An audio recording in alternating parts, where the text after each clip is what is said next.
A 12-hour shift at the warehouse, a blow, darkness, and then sand in his mouth and a foreign sun overhead. Daniel woke up in the body of a starving man who had been tied up and left to die in the desert. A tag on his chest. Weak. Do not feed. He tugs at the ropes. They won't budge. He looks down and sees someone else's chest. Someone else's ribs sticking out from under the skin. Someone else's thin hands without a single callus. This isn't his body. Daniel Cho was driving a truck after his shift at a warehouse near Seoul. He fell asleep at the wheel. A crash. Silence. And now he lies in someone's bones in the middle of a salt flat, and the heat is burning the last of his life out of him. Panic rises from his stomach in a hot wave, but he suppresses it. He knows this moment. At the warehouse, the system froze in the middle of unloading, and 20 tons of chicken were melting in the truck bed. The newbies were running around and calling for the manager, and Daniel just opened the spare chamber and hauled out the boxes. Panic doesn't solve the problem. Hands do. He exhales. He counts. Water. 6 hours without it in this heat. Shade. Rocks on the horizon 2 kilometers away. Who he is and how he got here. That can wait. The dead don't ask questions. Survive first. He rocks the stake with his foot to which the rope is tied. The ground is loose. The stake comes out. Daniel stands on someone else's weak legs and staggers toward the rocks. He rubs the rope against a sharp edge of a stone. He rubs his wrists raw. He wraps his hands in a strip of fabric from the hem of his pants. The sun presses down on his head like a vice. The scorching rock burns his bare feet. His body wobbles. This guy hasn't had a proper meal in a long time, and this world has decided he isn't worth a bowl of food. Daniel grits his teeth. He keeps going. He reaches the cliffs as the sun begins to set in the west. A reddish rock, 15 meters high. A crevice between 2 boulders. A shadow inside. Almost cold after the hell outside. He leans his back against the rock. He breathes. Alive. Tied up without water or food in a foreign world, in a foreign body, labeled as defective merchandise, but alive. There were days at the warehouse when, instead of 5 trucks, only 1.5 loads of damaged goods would arrive. You don't lose your mind. You count what's left, and you work with what you have. He crawls deeper into the crevice. He runs his hand along the smooth wall, and suddenly, his fingers hit a line, a distinct horizontal strip at knee level. Water once flowed here. The channel hasn't gone anywhere. He goes further into the darkness. One hand on the wall, the other in front of him. And then his fingers touch something cold and smooth. Not stone. Metal. Daniel freezes. He traces it with his palm. Flat. Vertical. A handle. It's a door. A metal door in the rock in the middle of the desert. Above it, raised symbols. He reads them with his fingers like a blind man and recognizes them before he understands. Hangul, Korean letters. Here. In a world without asphalt or electricity, his heart is pounding. He reads symbol by symbol. Warehouse Terminal Number 7 East. Emergency Reserve Sector. Daniel isn't breathing. He knows what this is. There was one just like it in his old warehouse. A basement room, an untouchable stockpile in case of disaster. Water, rations, a first aid kit. The things that save lives when everything has collapsed. And there it is, a door in the rock on the other side of reality, with an inscription in his native language. He squeezes the handle. The door doesn't budge. He presses against it with his shoulder. He pushes with all the weight of his thin body. Something creaks. It clicks. A chill pulls him into the crack. Not a cool breeze, but a cold, like from a running refrigerator. He squeezes inside. Darkness. 1 step. 2, and a bluish light flickers near the ceiling. Emergency lighting. LEDs at minimum power. The light brightens, and Daniel sees a corridor, gray concrete walls, a metal grate floor, cables beneath it, signs in Korean every 3 meters, storage sector, power unit, control. The corridor leads him into a circular hall, a terminal in the center, a screen, a keyboard, a glass serving window like in an automated cafeteria. He approaches and the screen lights up. Green letters scroll across a black background. System initialized. Emergency mode. Energy reserve 14%. Solar panels damaged. Available categories: food, beverages, medications, and a cursor flashes at the bottom. Awaiting request. And here something strange happens to Daniel. He feels neither fear nor confusion. He feels the same thing he felt every morning when he opened the warehouse program at the start of his shift: a calm, professional readiness. It's a warehouse, an impossible one perhaps, even if it's crammed into a rock at the edge of the universe. But it's a warehouse, and he's a stock clerk, and he knows what to do. His fingers rest on the keyboard. Drinking water, 500 milliliters, 1 unit. The terminal hums. Something buzzes inside the wall. A tray slides out of the window. On it is a plastic bottle, with a label in Korean. He recognizes the brand. They sold this water at the store near his house. Cold. Real. He unscrews the cap and takes the first sip. The best sip of his life. In both lives. But he doesn't gulp it down. You can't do that after dehydration. His stomach won't accept it. A quarter of the bottle. A pause. Another quarter. Control. Discipline. For the next 2 hours, he flips through the catalog. And his eyes widen. It's all here.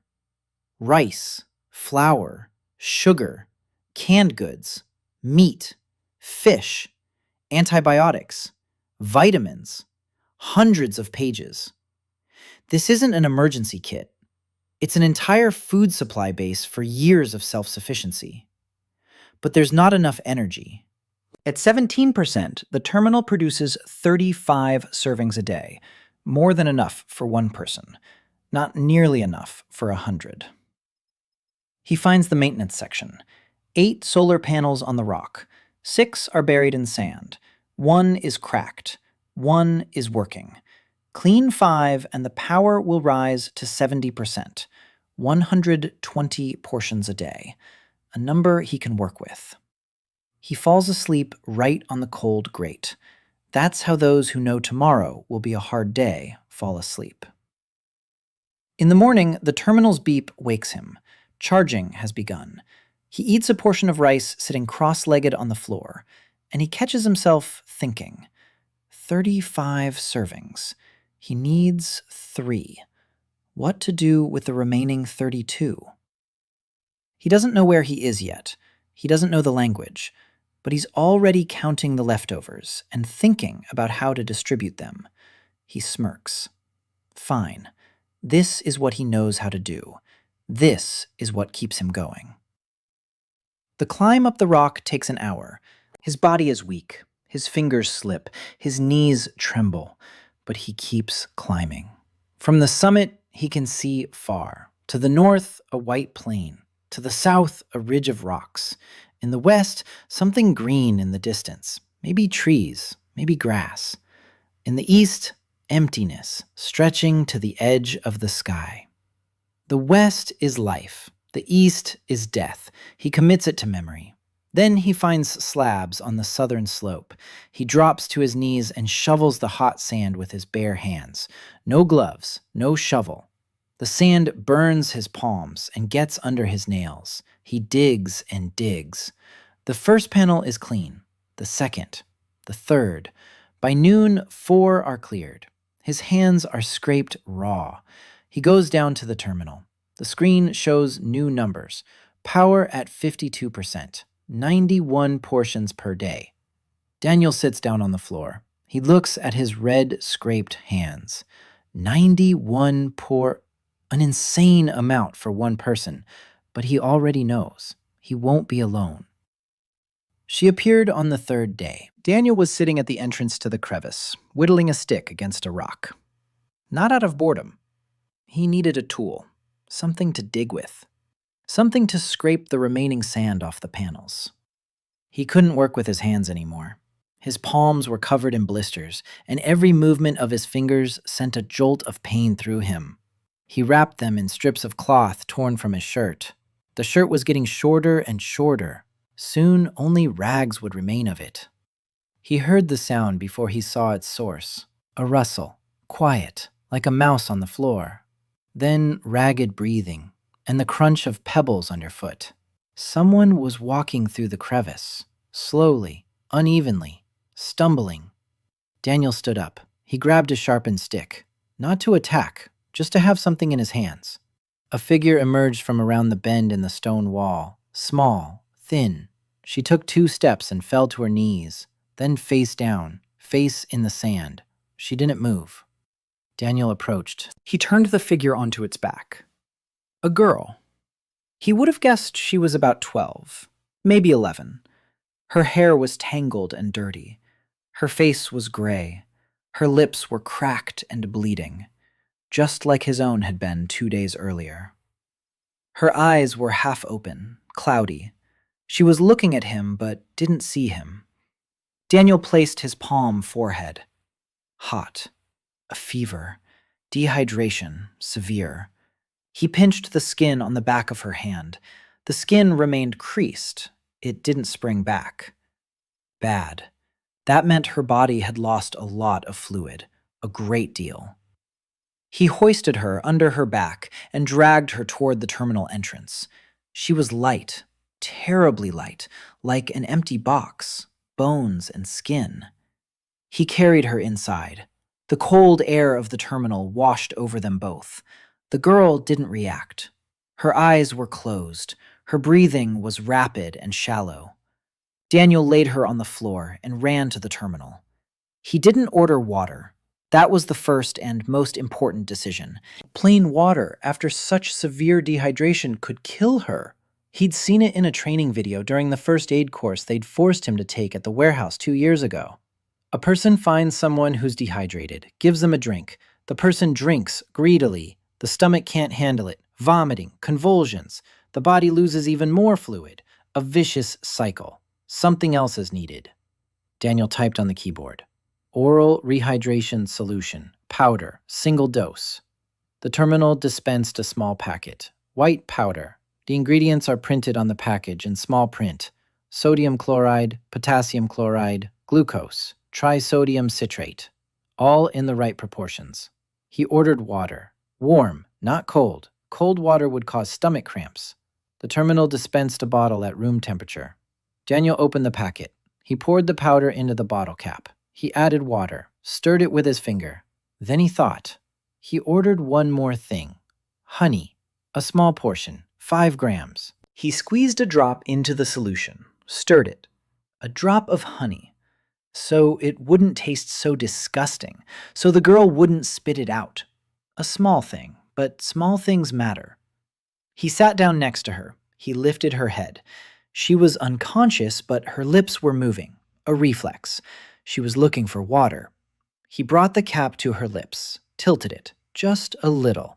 Literally a few drops fell into her mouth. She swallowed without opening her eyes. Good. He waited 2 minutes, gave her a few more drops. Another 2 minutes, more drops. Slowly, patiently, like an IV, only instead of a needle and a tube, his hands and the bottle cap. By evening, she was able to sit up. Daniel gave her a cracker. One, a small one. She looked at him as if he'd handed her gold. She took a bite, chewed slowly, her eyes closed. Not from weakness, from the taste. A dry, plain cracker, the simplest food in the world. To her, it was a treasure she couldn't comprehend. She finished eating and looked at Daniel. She said something. He didn't understand. She repeated it, pointed at herself, then said the word again. Mire. Her name. Daniel pointed at himself, said, Dan. She tried to repeat it. Dan. The sound was strange in her pronunciation, softer, but recognizable. Then she pointed at the cracker and raised her eyebrows. A question. What is this? Daniel didn't know how to explain. A cracker, flour, water, salt, baked goods. Words were useless. He simply took out a second cracker and held it out to her. She took it. She broke it in half and held out one half to him. Daniel froze. She was giving him half. She had been dying of thirst and hunger for 3 days and had just received the second cracker of her life, and she was splitting it in half. He took the half.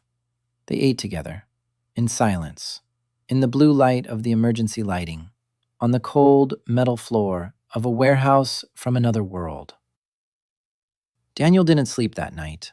The girl had fallen asleep against the wall. He covered her with the remains of his shirt. He sat at the terminal and thought. She had come from somewhere. That meant there were people nearby, other outcasts, maybe a camp, maybe just a group of survivors. She had been heading toward the cliffs, so she knew she could find shade here, or water. Or maybe she was just wandering aimlessly and got lucky. In any case, she wasn't the first or the last. If they're dumping people here with tags and no food, there will be many more like her.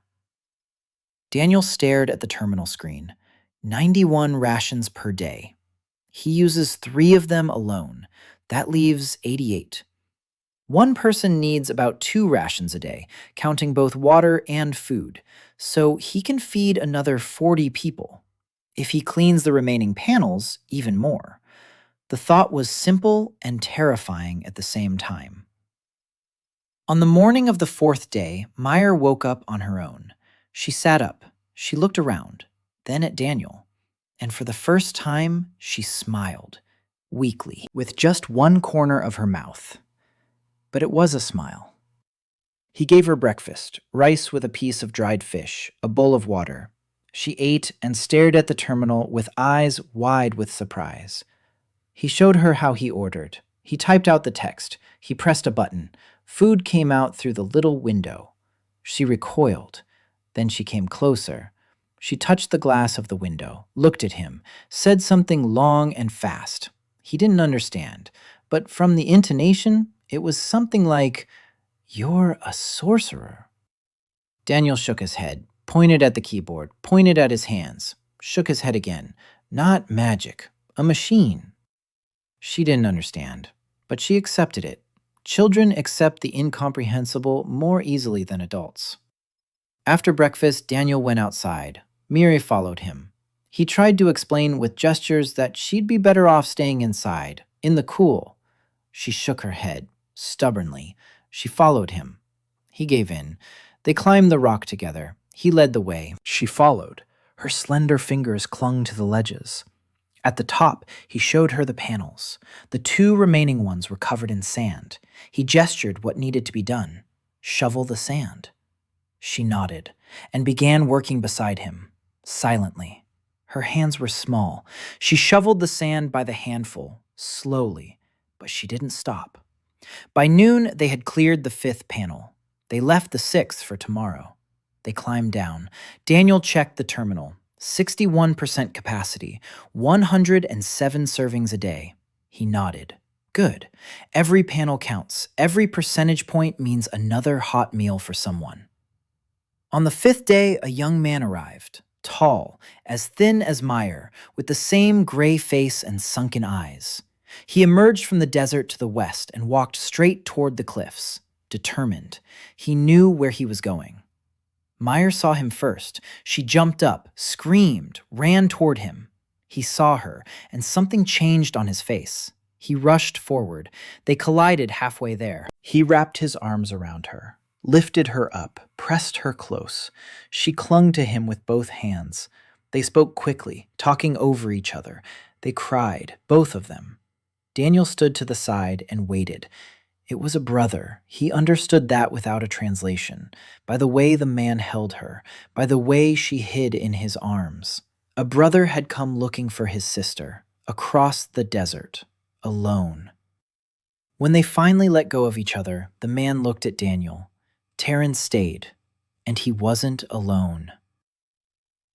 The next morning, he brought 4 more, 2 men, a woman with a child in her arms, all from the same of exiles, all in the same condition, gray faces, chapped lips, ribs visible through their clothes. The child was about 2 years old. He wasn't crying. Children who have been starving for a long time stop crying. They don't have the strength for it. Daniel sat them down in the shade of a crevice. He went to the terminal. He ordered 6 servings of rehydration solution, 6 bottles of water, 6 servings of rice porridge, honey, salt. He ordered separately for the child. Baby food, soft, easy to digest, no salt, no spices. A smiling baby was drawn on the package, a Korean brand. He recognized it. This was what they fed children all over Korea. Now they would feed this to a child in the desert on the other side of reality. The woman took a jar. She looked at the picture, then at Daniel. Her eyes were wet. She said nothing. She opened the lid. She began to feed the child with a small spoon. The child ate, and a minute later, for the first time in a long time, he cried. Not from hunger, from the fact that there was food. Daniel turned away. He looked at the terminal screen. 107 servings, minus 12 for today, 95 left. Enough. Enough for now. By the end of the first week, there were 9 of them. Daniel, Mire, Taryn, 4 from the camp, and 2 more who came on their own. An old man with a cane and a young woman with a scarred face. All outcasts. All with the same story. The village decided they were weak, useless, a burden, and banished them to the Wastelands. Some with a sign, some without. The result was the same. Daniel fed them all, every day, 3 times a day. In the morning, rice porridge with salt and a piece of dried meat. At noon, crackers and water. In the evening, a hot meal. He ordered bouillon cubes on the terminal, dissolved them in boiling water, added pieces of dried vegetables, noodles, soy sauce. It turned into soup, simple, ordinary, but hot. And when, on the 7th evening, he set 9 bowls of hot soup before 9 people, the old man with the cane looked into his bowl. Steam rose to his face. He brought the bowl to his lips, took a sip, and his hands trembled. He set the bowl down on the stone, covered his face with his hands. His shoulders shook. He was crying. Silently. The woman with the burned face placed a hand on his shoulder. She was crying too. Taryn sat like a stone. His jaw clenched. His eyes were wet. Mire ate her soup in small sips and looked at Daniel, without looking away. Daniel sat across from them and ate the same soup, from the same bowl. He didn't make speeches. He didn't offer comfort. He didn't explain. He just ate, beside them, together, because that was the only thing that made sense. On the 9th day, Daniel realized there wasn't enough food. Not in terms of quantity, there were enough portions. The problem lay elsewhere. People ate, drank, slept in the shade of the rocks, woke up, ate again, and so on and on. They were surviving, but they weren't living. He could see it in their eyes. Dull, empty, like the people in line for free food at the subway station in Seoul. Grateful, but lifeless. They had grown accustomed to being the ones who are fed, those who wait, those who take. The sign on Daniel's chest read, "Weak and do not feed." Each of these 9 people had their own invisible sign. They carried it inside. Daniel decided it was time to change that. But not with words. He wasn't good at giving speeches. He was good at giving orders. On the morning of the 10th day, he didn't hand out breakfast as usual. Instead, he went out to the people with a pointed stick and drew a rectangle in the sand. A big one, 5 by 3 meters. Everyone was watching.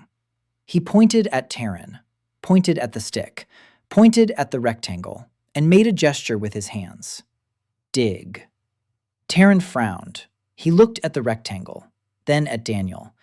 Daniel pulled a bowl of hot porridge from behind his back. He set it next to the rectangle and pointed. First you dig, then you eat. Taryn understood. His face flushed. For a second, Daniel saw anger. You're making me work for my food, just like in the village, just like everywhere. Daniel didn't back down. He pointed at himself. Then he took a second stick and started digging next to it, by himself, in silence.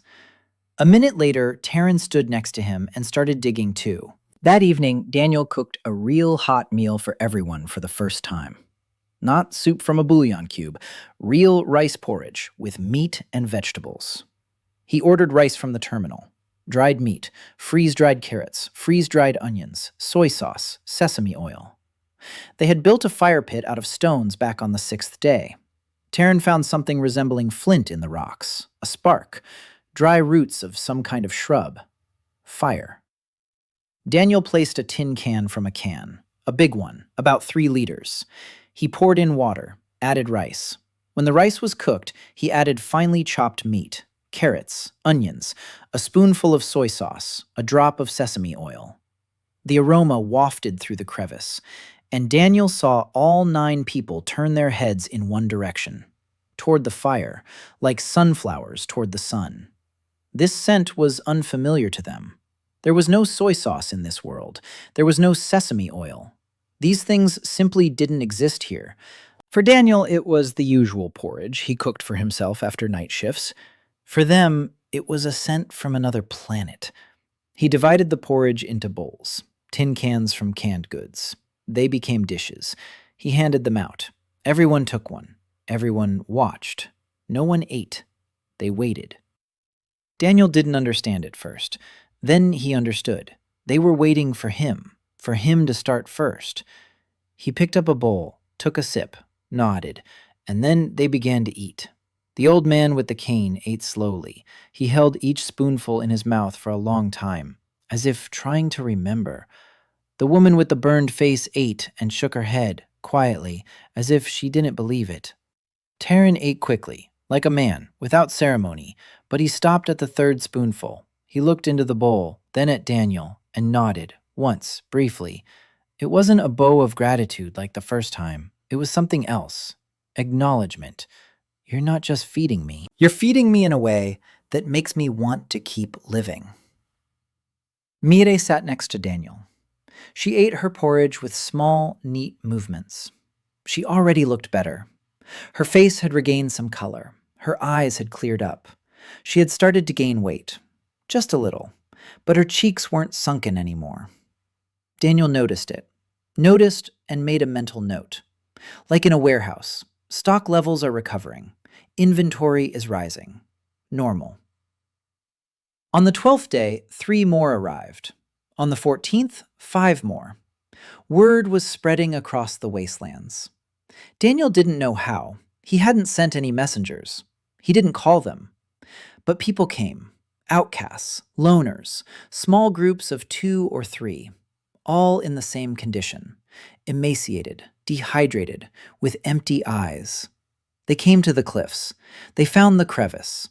They saw people eating hot food who didn't look like they were dying. And they stayed. By the end of the 2nd week, there were 17 of them, not counting Daniel. There were enough portions. But Daniel was already thinking ahead. 17 people, 34 portions a day, plus his 3, 37. Out of 107. That leaves 70. Sounds like a lot, but if 5 or 6 new ones arrive every week, in a month there will be 40. In 2 months, 60. In 3 months, resources will be stretched to the limit. We need to increase capacity. We need a 6th panel. He climbed the cliff with Taryn. He pointed out the last panel, buried in sand. It was farther away than the others, right at the edge of the ledge. And there was more sand on it, much more. A rocky overhang above it acted like a funnel. The wind carried the sand straight onto the panel. Even if we clear it in a week, it'll be buried again. We need another solution. Daniel sat on the edge of the cliff and looked down. Taryn sat beside him. He was silent. Over the past 2 weeks, they had learned to be silent together. It was comfortable, Daniel thought. The rock ledge above directs the sand, so we need to either remove the ledge or redirect the flow. Removing the rock is impossible. No tools. Redirect it? How? He looked around. Flat stones lay nearby, thin ones. If we set them vertically in front of the panel, like a wall, the wind will carry the sand, and it will hit the wall and fall down to the panel. Not perfect. Some of the sand would still blow over, but it would stop most of it. He showed Taryn. Taryn looked, thought, nodded. They hauled the stones and built a low wall, 1/2 meter high, in a semicircle, like a shield. Then they cleared the panel. The surface gleamed. Daniel climbed down. He checked the terminal. 68%, 119 portions. He nodded. Another panel, broken.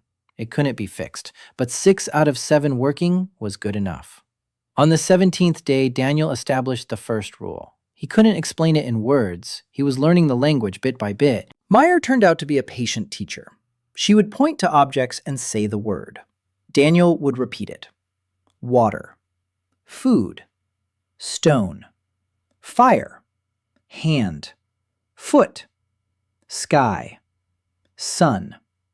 Simple words. He memorized them quickly. A logistics specialist has a good memory for systems. Language is a system, a code, a key-value pair, a word object. He memorized 5 to 10 words a day. After 2 weeks, he could construct simple phrases. But he explained the rule not with words, but with action. On the morning of the 18th day, he went out to the people. He laid out on the ground in front of him all the food supplies that had been in the storage pit. Rice, dried meat, crackers, salt, water. Then he gestured with his hand to everyone present. 17 people. Then he pointed to the food. Then he held up 3 fingers. 3 times a day. Then he pointed to the sun and swept his hand across the sky. 1 day. Then he pointed to the food again and spread his hands. That's it. That's all there is for 1 day. People watched. Then he pointed at Taryn, then at one of the men, then at himself. 3 people. He pointed at the food, then at the gesture of distribution, then raised 3 fingers. 3 times a day, 3 people distribute it. Everyone gets the same, and Daniel gets just as much as everyone else. No more. Not a single grain. Taryn translated for the others. Daniel saw them exchange glances. In their world, the one who feeds always eats first and the most. That's the law. And this man, out of nowhere, puts himself on the same level as everyone else. The old man with the cane looked at Daniel with a long gaze and said one word. Daniel didn't understand it then. Mire translated it later. The word meant something like fair or right or real. One word in the language of Altera that meant all of that at once. On the 20th day, the first quarrel happened. One of the new arrivals, a large man with heavy hands, a former farmhand by the looks of him. He approached the storage pit at night and took an extra portion. Taryn noticed him. Taryn grabbed his arm. The man broke free. He shoved Taryn. Taryn fell. He got up. He clenched his fists. Daniel woke up from the noise. He went out. He saw 2 men standing opposite each other in the moonlight, ready to fight, and between them, crackers scattered on the ground. Daniel approached. He stood between them. He gestured to the man, with sit. The man didn't sit. His eyes were angry, hungry. Not physically. He ate 3 times a day like everyone else. But the hunger inside him didn't come from his stomach. This man had always been last in line, last at the table, the last one anyone remembered. And now that food was within reach, he couldn't help himself, because his body remembered. Tomorrow they might not give it to him. Tomorrow they might kick him out. Take it now. Take it while you can. Daniel saw it. He'd seen this before. At the warehouse after the typhoon, when humanitarian aid arrived, and people grabbed 3 bags of rice, even though 1 would have been enough. Not greed. Fear. Pure animal fear of starvation. Daniel didn't scold him. He didn't punish him. He walked over to the food distribution station. He returned a minute later. In his hands was a bowl. Hot. Rice porridge. Fresh. Straight from the dispenser. He set the bowl down in front of the man, sat down on the ground beside him, gestured. Eat. The man stood there. He looked down at the bowl, then at Daniel. His fists unclenched. He sat down. He took the bowl. He ate in silence. When he had finished, Daniel pointed to the storage pit, then to the sky, then back to the pit. There would be food every day. Every day. The man watched. His throat moved, as if he were swallowing something other than porridge. He nodded. He stood up. He went to sleep. He didn't steal anymore. But every morning, he was the first to come to the pit. He stood nearby. He made sure the food was there. And only then did he leave. After that night, Daniel introduced a second rule. He asked Mire to help him explain it. By this point, she understood his gestures almost without fail. He spoke, she translated. The rule was simple. No one here pays for food, but everyone does what they can.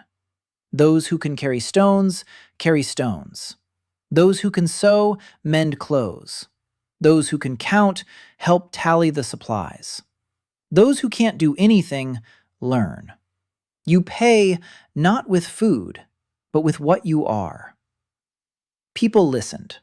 Taryn translated the difficult parts. The old man with the cane nodded. He understood. This was not slavery, nor was it a trade. It was an order. Order. A system in which everyone has a place, and every place is important. Daniel didn't know that at that moment, he was doing something impossible for Elterra. In a world where a person's value is measured by the power of their gift, he was building a place where value is measured by what you're willing to give to others. Without magic. Without a gift. Without labels.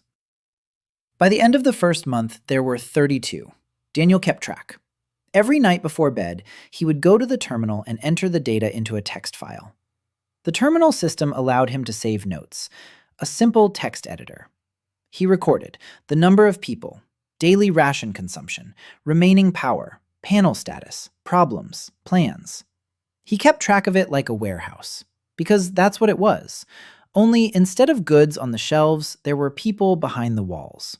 And instead of expiration dates, he calculated how many days a specific person could last without a hot meal if the system suddenly failed. Mire became his right-hand woman, not because he appointed her, because she stood by his side of her own accord and didn't leave. She had a frighteningly precise memory. She remembered the name of every new person, remembered when they arrived, in what condition, what they ate on their first day. Daniel told her once, in broken Elterra, "You remember better than my terminal."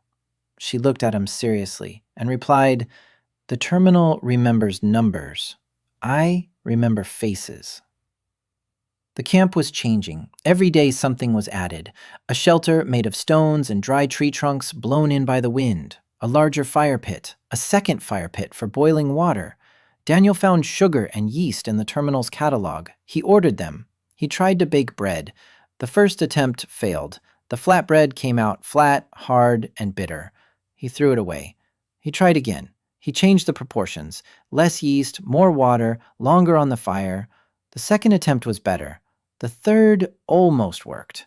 On the fourth try, bread emerged from under the stone lid of the makeshift oven. Not perfect, crooked, with a crack on the side, but soft on the inside, and smelling so good that all 32 people turned their heads. Daniel broke it open. Steam burst out. He handed out a piece to everyone. Small pieces.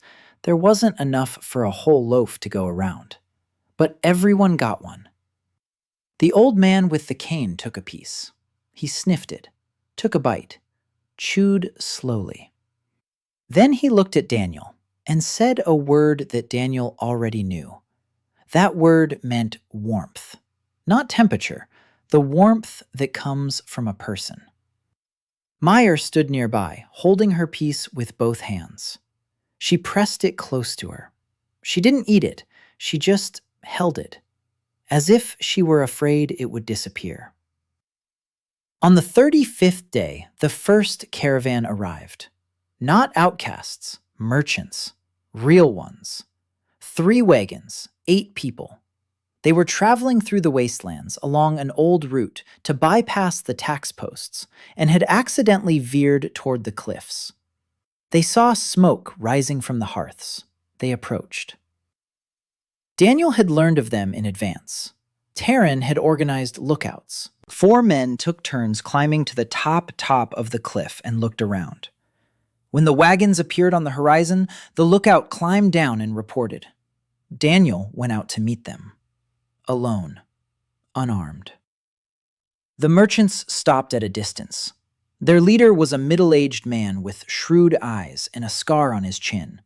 He looked at Daniel, at the behind him, at the smoke, at the people. He said something. By this point, Daniel understood simple phrases. Who are you? What's here? How many of you are there?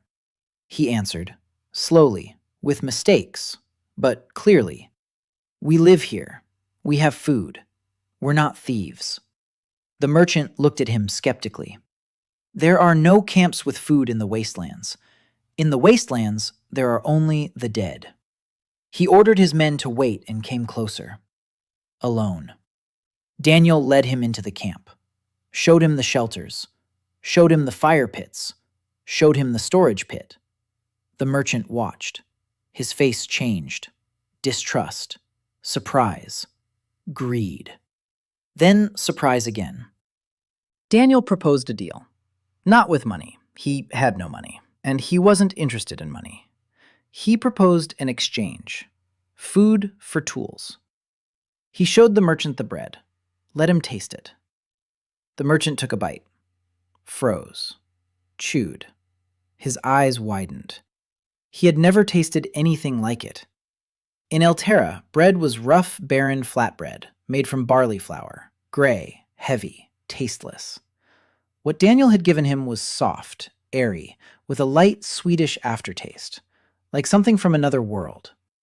The merchant chewed it down, swallowed, looked at Daniel with new eyes, and asked one word. How much? Daniel raised his hand, pointed at the bread, pointed at the carts, gestured. What do you have? The merchant grinned, led Daniel to the carts. There was a lot of everything there. Cloth, ropes, clay pots, iron tools, knives, hammers, nails, leather. Daniel examined every item, picked them up, felt them, assessed them, like he was inspecting a shipment, professionally. The merchant watched, and with every passing minute, his smirk faded. This skinny guy in ragged shirt sleeves knew his way around the goods. He wasn't grabbing just anything. He was choosing, methodically. Daniel made his selection. 20 meters of heavy fabric for awnings and clothing, 10 meters of rope, 2 hammers, a handful of nails, 10 clay bowls, 3 knives. For this, he gave 5 loaves of bread, 20 servings of crackers, 10 servings of dried meat, 2 bottles of honey. The merchant accepted the food with a look on his face as if he were being given gold. He opened the honey and tasted it right in front of Daniel. He froze. He closed his eyes. Honey was a rarity in Elterra. Wild bees were found only in the western forests, but this honey was different. Thick, dark, with a floral aroma that didn't exist here. The merchant closed the jar, carefully, as if it were a treasure, and told Daniel he would return in 2 weeks and bring whatever Daniel asked for. Daniel nodded. He had already made a list in his head. Shovels, pickaxes, buckets, heavier fabric, thicker ropes, seeds. If there were seeds in Elterra that grew in dry soil, he needed those seeds. And clay for bricks, lots of clay. He was going to build walls. After the caravan left, Daniel gathered everyone. Taryn helped with the translation. Mire stood nearby and added words when Daniel stumbled. He spoke slowly, in broken Elterra with a Korean accent. But they listened to him. He said, "We won't just survive. We will build. We need walls. We need water. We need land where something grows. I can give you food, but I can't give you a home. We will build a home together." People listened. Some nodded, some looked skeptical.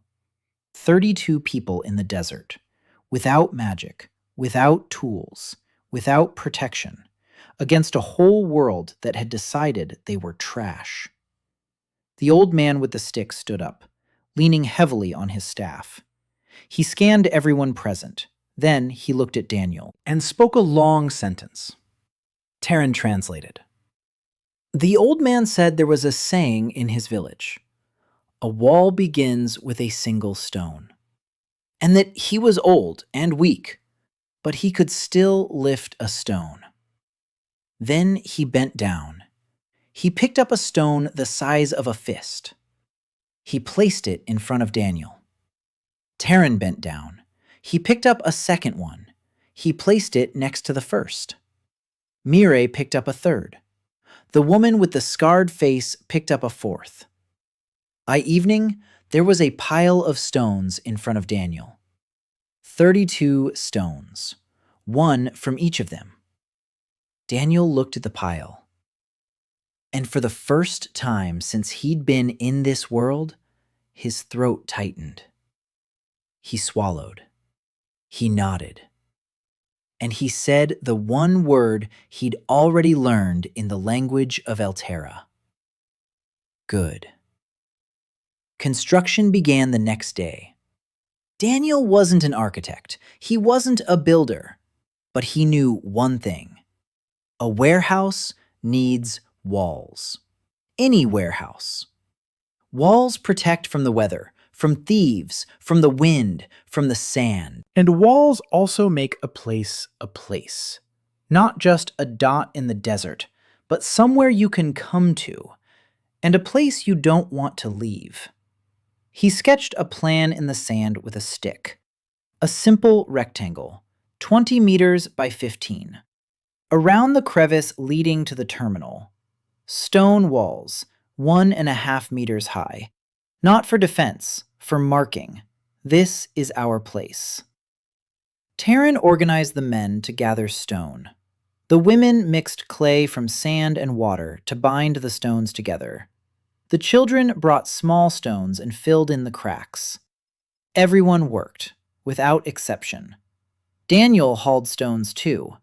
His hands were already rougher than on the first day. Calluses, cracks. He stopped wrapping them in cloth. No time for that.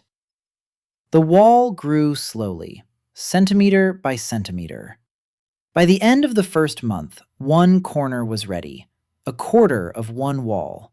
Crooked, uneven, with bits of clay sticking out. But a wall, a real wall. The first month was over.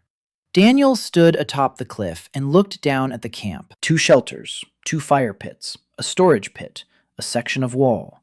32 people who, just a month ago, had been trash dumped in the desert. Now they ate 3 times a day. They worked, they built, they argued about where to place the next stone. It wasn't a city, not even a village. It was a seedling, a tiny sprout in dead soil. But it was alive, and it was growing. Daniel climbed downstairs. He went to the terminal. He ordered coffee, 1 cup, for himself. A small indulgence he allowed himself once every 3 days. The terminal dispensed a cup, hot, black, no sugar. The smell of coffee filled the room, a smell from a past life, from the dispatch room, from night shifts, from a world where he was a nobody, an invisible logistics worker, a man who made sure the food was on the shelves. He took a sip, closed his eyes. The same taste, the same bitterness, but a different man. He opened his eyes, looked at the screen. 32 people, 68% power. Consumption stable. 3 days worth of supplies in the pit. The trade caravan will return in a week. The wall is growing. The plan is working. He finished his coffee, tossed the cup, went back to work. That night, Mire found him sitting at the entrance to the crevice. He was looking at the stars. The sky in the Wastelands was incredible. No city lights, no smog, millions of stars, different constellations, a foreign sky. Mire sat down beside him, silently. She knew how to be silent beside him better than anyone. After a few minutes, she said quietly, "Dan." He turned. She pointed at the stars, then at the camp below, then at him. And she said a phrase that he understood completely for the first time. "You came from there." Not a question, a statement. She knew, or guessed, that he wasn't from here, that he had come from another place. From a world where there was food in sealed packages and labels in a language no one here knew. Daniel looked at her, a 17-year-old girl who, 2 weeks ago, had been lying in the sand, dying. Now she was sitting next to him, looking at the stars and asking questions he didn't have answers to. He didn't lie. He nodded. Yes. From there. She was silent for a moment. Then she asked, "You'll come back?" He really thought about it, and shook his head. "No, I won't come back." She nodded, as if she'd been waiting for that answer. Then she stood up and said, "Your bowl is on the hearth. I left it there. Eat. You missed dinner tonight." Daniel looked at her. She was standing in the moonlight, slender, upright, with serious, dark eyes. And he thought that for the first time in a month, in this world, someone had noticed that he hadn't eaten. She had noticed. Of course she had noticed. She remembered everything. He stood up. He walked to the hearth. The merchant returned as promised, after 14 days, but not with 3 carts, with 7, and not alone. 2 other merchants from different guilds were with him. The rumor about a place in the wastes where they served impossible food had spread faster than Daniel had expected. The merchant with the shrewd eyes and a scar on his chin brought everything Daniel had asked for: shovels, pickaxes, buckets, heavy cloth, ropes, clay in sacks, and seeds. Small linen pouches containing barley seeds and a root vegetable called something like white root in the language of Altera. Daniel took the seeds. He examined them. Large, similar to turnips if the merchant's description was to be believed. They grow in dry soil. They ripen in 2 months. They tolerate heat. They hardly need any watering. Perfect. He paid more than enough. Bread, honey, coffee. He added the coffee at the last moment. He ordered 200 grams of ground coffee from the terminal, packed it into a linen bag, handed it to the merchant, said one word: "Try it." The merchant opened the bag, sniffed. His face took on a strange expression. He didn't recognize the scent. No one in Altera did. Coffee didn't exist here. Daniel gestured. "Pour hot water over it. Wait, drink." The merchant scooped up a pinch, skeptical. He dropped it into a mug of boiling water. He waited. He tasted it, and froze. Daniel looked at his face and saw what he would see many more times: the moment when a person first tastes a flavor that shouldn't exist in his world. The merchant took another sip. Another. His eyes began to shine. Not from tears, from something else. From the realization that the world was bigger than he'd thought. That there were things he couldn't even imagine. And here was one of them, in his mug. Hot, bitter, with an aroma that cleared his head. The merchant finished it, set the mug down. He looked at Daniel and said, "How much is the bag?" Daniel shook his head. "Not for sale, only a trade. Only what I need." The merchant narrowed his eyes. His shrewd eyes grew even shrewder. He was beginning to understand. This man by the rock isn't a merchant. He doesn't want money. He wants things. Specific things. Useful things. And he knows exactly which ones. A man like this is someone you can do business with. Or, a man like this is someone to be feared. The merchant hadn't decided yet. 2 other merchants had brought their wares. Fabrics, leather, ceramic tableware. One of them had brought 10 sheep, alive, skinny, half dead from the trek across the wastelands, but alive. Daniel looked at the sheep, then at the merchant. The merchant said the sheep weren't his. Their previous owner had abandoned them, too weak to drive to market, didn't have time to kill them. The merchant had picked them up along the road. They were worth nothing, almost dead. Daniel crouched down next to the nearest sheep. He examined it, emaciated, dehydrated. Its hooves were cracked, but its eyes were alive. He knew what to do. At a warehouse near Seoul, he had once received a shipment of frozen lamb, and out of curiosity, he had read the document detailing the sheep's condition. Useless knowledge back then, priceless now. He asked the merchant for the sheep, in exchange for 3 loaves of bread. The merchant laughed. 3 loaves for 10 dead sheep? The best deal of his life. He shook his hand. The sheep stayed. Daniel put Taryn in charge of the sheep. He explained with gestures and simple words. Water, often, little by little. Food, dry roots ground into porridge. Shade, essential. During the day, the sheep must be under cover. In the evening, they can be out in the open. Taryn listened. He nodded. He was a country boy. He knew animals, maybe not sheep, but he understood the principle. A week later, 3 sheep died. Too weak. They couldn't make it. 7 survived. After 2 weeks, they started eating on their own. After 3, they were back on their feet, skinny. Their wool was in tatters. But they were alive. Daniel looked at them and counted. 7 sheep. If 4 of them were females, and at least 1 gave birth in 5 months, they'd have 10. In a year, 20. Milk, wool, meat if necessary, but meat later. First, the flock had to grow.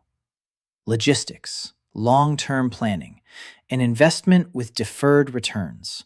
He smiled. Sheep were like inventory. Don't touch them until you've built up a stockpile. On the 45th day, Daniel planted the first seeds. He chose a spot south of the rocks. The soil there was slightly darker, slightly denser, not sand, but something closer to clay. He dug up the plot, 3 meters by 2, small, experimental, with the shovel he'd gotten from the traders. His hands were already used to the work. His calluses had hardened. He planted the white root seeds in even rows, spaced a palm's width apart. He watered them with water from the terminal, just a little. These seeds don't need heavy watering. That's what the merchant said. Then he planted seeds from the terminal in the neighboring plot, from the catalog. Tomatoes, carrots, basilic, earth seeds, from another world. He didn't know if they would grow in this soil, under this sun, in this air, but it was worth a try. If they grew, the camp would have its own vegetables, independent of the terminal. That was the key step. The terminal provides food, but the terminal could break down. It could run out of power. Anything could happen. Daniel didn't trust things that depended on a single source. In the warehouse, that was called a single point of failure, and it had to be eliminated. On the 50th day, she appeared.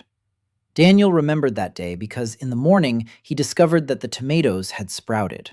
Tiny green dots in the brown earth. Earth seeds in the soil of Altera. They were growing.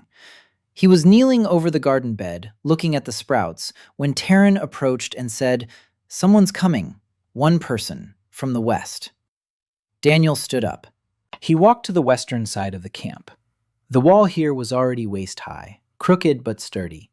He stood by the wall and watched. The figure was approaching, not staggering, not falling, walking confidently, steadily. Not an outcast. Outcasts don't walk like that. They stagger, they drag their feet. This figure walked like a person who knows where they're going and why. She came closer, and Daniel saw. Tall, light hair tied in a bun, straight back, simple but clean clothes, not rags, a cloak, boots, a bag on her belt, a travel bag on her back. She stopped 10 paces from the wall, looked at Daniel, then at the camp behind him, At the walls, at the shelters, at the smoke from the hearths, at the people who had stopped and were looking at her. And she said, clearly, calmly, in the language of Altera, "My name is Ariel Hale, former priestess of the Temple of the Gift of the Earth. I left the Order. I have nowhere to go. I heard that here they feed those who have nowhere else to go." Is that true? Daniel looked at her. A priestess. From the temple. The very temple that controls the magic of agriculture in this world. That decides who eats and who doesn't. That hangs up signs, "Weak, do not feed." She came from there. And she stands before his wall, with her back straight, with clear eyes, without a hint of pleading in her voice. She wasn't begging. She was asking. "There's a difference," Daniel answered, in his broken Eltaran. "It's true. They feed people here." She nodded, stepped over the low wall, entered the camp, looked around. 32 people were staring at her. Some stepped back. They recognized the clothing. Not her specifically, but the style. Priestly. Even without the Order's insignia, there was something temple-like in her bearing and manner. Something that made the people whom the temple had cast out into the desert instinctively shrink back. Ariel noticed it. Daniel saw her jaw clench for a second. Then it relaxed. She turned to Daniel. She said, "I didn't come as a priestess. I came as a human. If you need proof, tell me how." Daniel looked at her, then at Mire, who stood nearby with a tense expression, then at Taryn, who had his hand on the hilt of the knife at his belt, then back at Ariel. And he said, "Have you eaten today?" She blinked. It wasn't the question she'd expected. "No," she replied. "I haven't eaten in 2 days." Daniel nodded. He turned and walked to the hearth. He returned with a bowl, rice with meat and vegetables, hot. He set it down on the stone in front of her, sat down across from her. She stood there, looked at the bowl, then at him, then sat down, took the bowl, ate in silence, quickly. She was hungrier than she let on. When she finished, she looked up. Daniel said, "There's one rule here. Everyone eats the same. Everyone works. You pay with what you know how to do. What do you know how to do?" Ariel set down the empty bowl. She looked him in the eyes, straight on, without flinching, and she answered, "I can read, write, count. I know the laws of the kingdom. I know the map of Altera. I know the names of all the lords and their lands. I know how the temple is built. I know its weaknesses. And I know that in 6 months, everything you're building here will be useless. Because in 6 months, the drought will reach the capital. And then it won't be merchants who come here, but an army." Daniel was silent. He looked at her. Drought. He had heard that word. The merchants had mentioned it. No rain. The rivers are drying up. But he didn't know the scale of it. He didn't know that this wasn't a temporary problem, that it was a catastrophe creeping in from the east and devouring everything in its path. Ariel knew. She knew because they spoke of it in the temple, behind closed doors. The earth mages sensed it. The earth was weakening. The gift was working less and less effectively. What used to yield a harvest in a day now took a week. The temple was silent. The royal court was silent. Because if people found out that magic was ceasing to work, everything would collapse. The entire system, the entire hierarchy, the entire world. Daniel sat and listened. Ariel spoke evenly, without emotion. Facts, dates, names, provinces that had already lost their harvests, rivers that had dried up, villages abandoned by their inhabitants. She spoke for 20 minutes.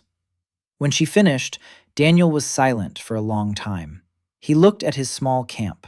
32 people, a section of wall, 2 fire pits, a garden bed with tomatoes that had just sprouted, and the drought, which in 6 months would devour this world entirely. His warehouse distributed 119 rations a day. That was more than enough for 32 people. It wouldn't be enough for 1,000, much less 10,000. And when the drought engulfs the capital, it won't be 10,000 who come. Everyone will come.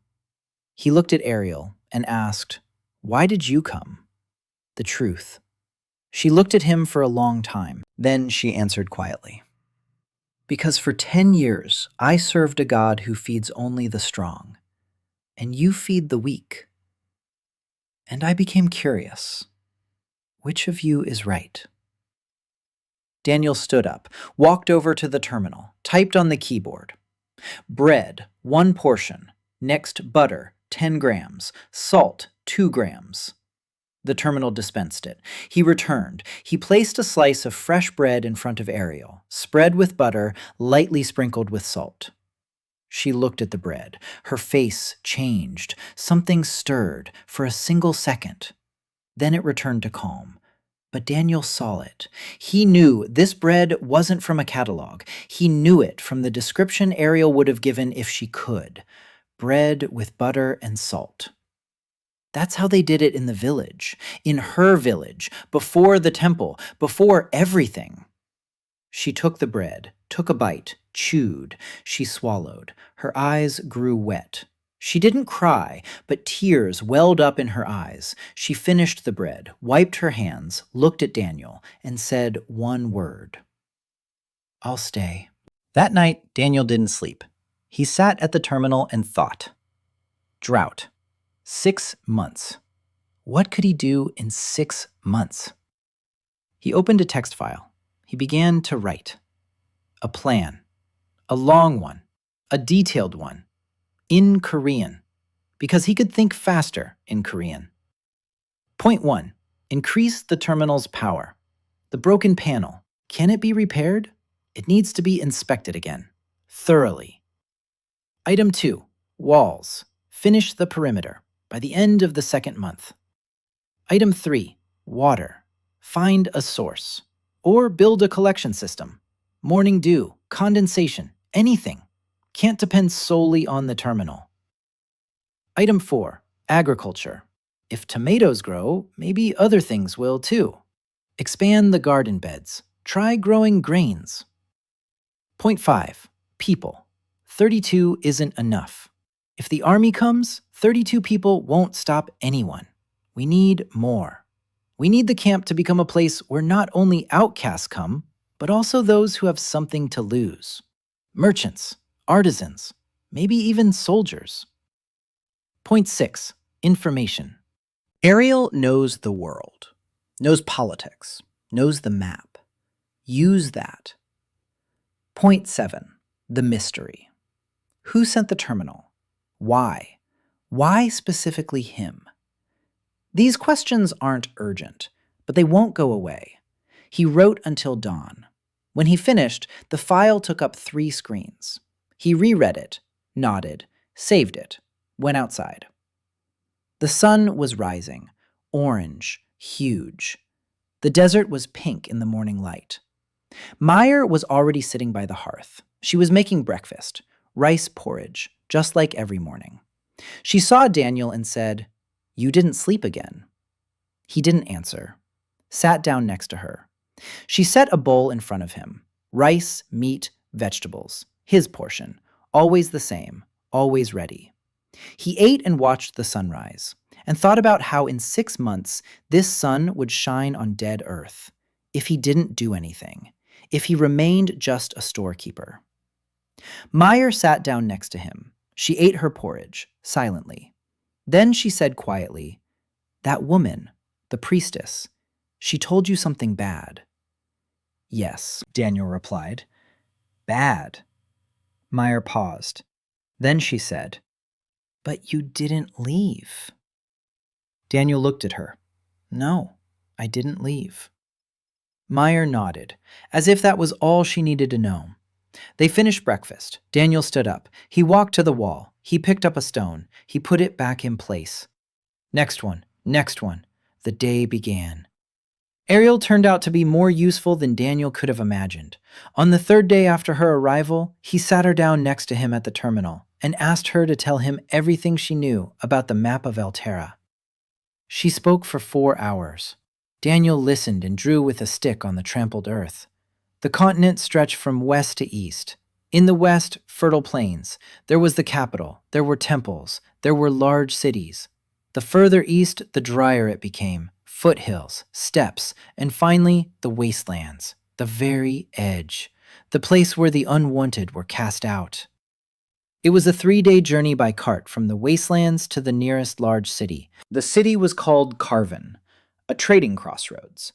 Caravans passed through it on their way east and back. It was from there that the merchants came. Further west lay Morden, larger, with a garrison, with a temple mission. Further still lay the provincial capital, Velton, and beyond it, across the mountain pass, the royal capital, Eltaris. 4 points in a straight line from the wastelands to the throne. Daniel looked at his map on the ground and saw not geography. He saw a logistics chain, a warehouse, a distribution center, a regional hub, central node, 4 links. His warehouse stood at the very beginning of the chain, at the farthest point.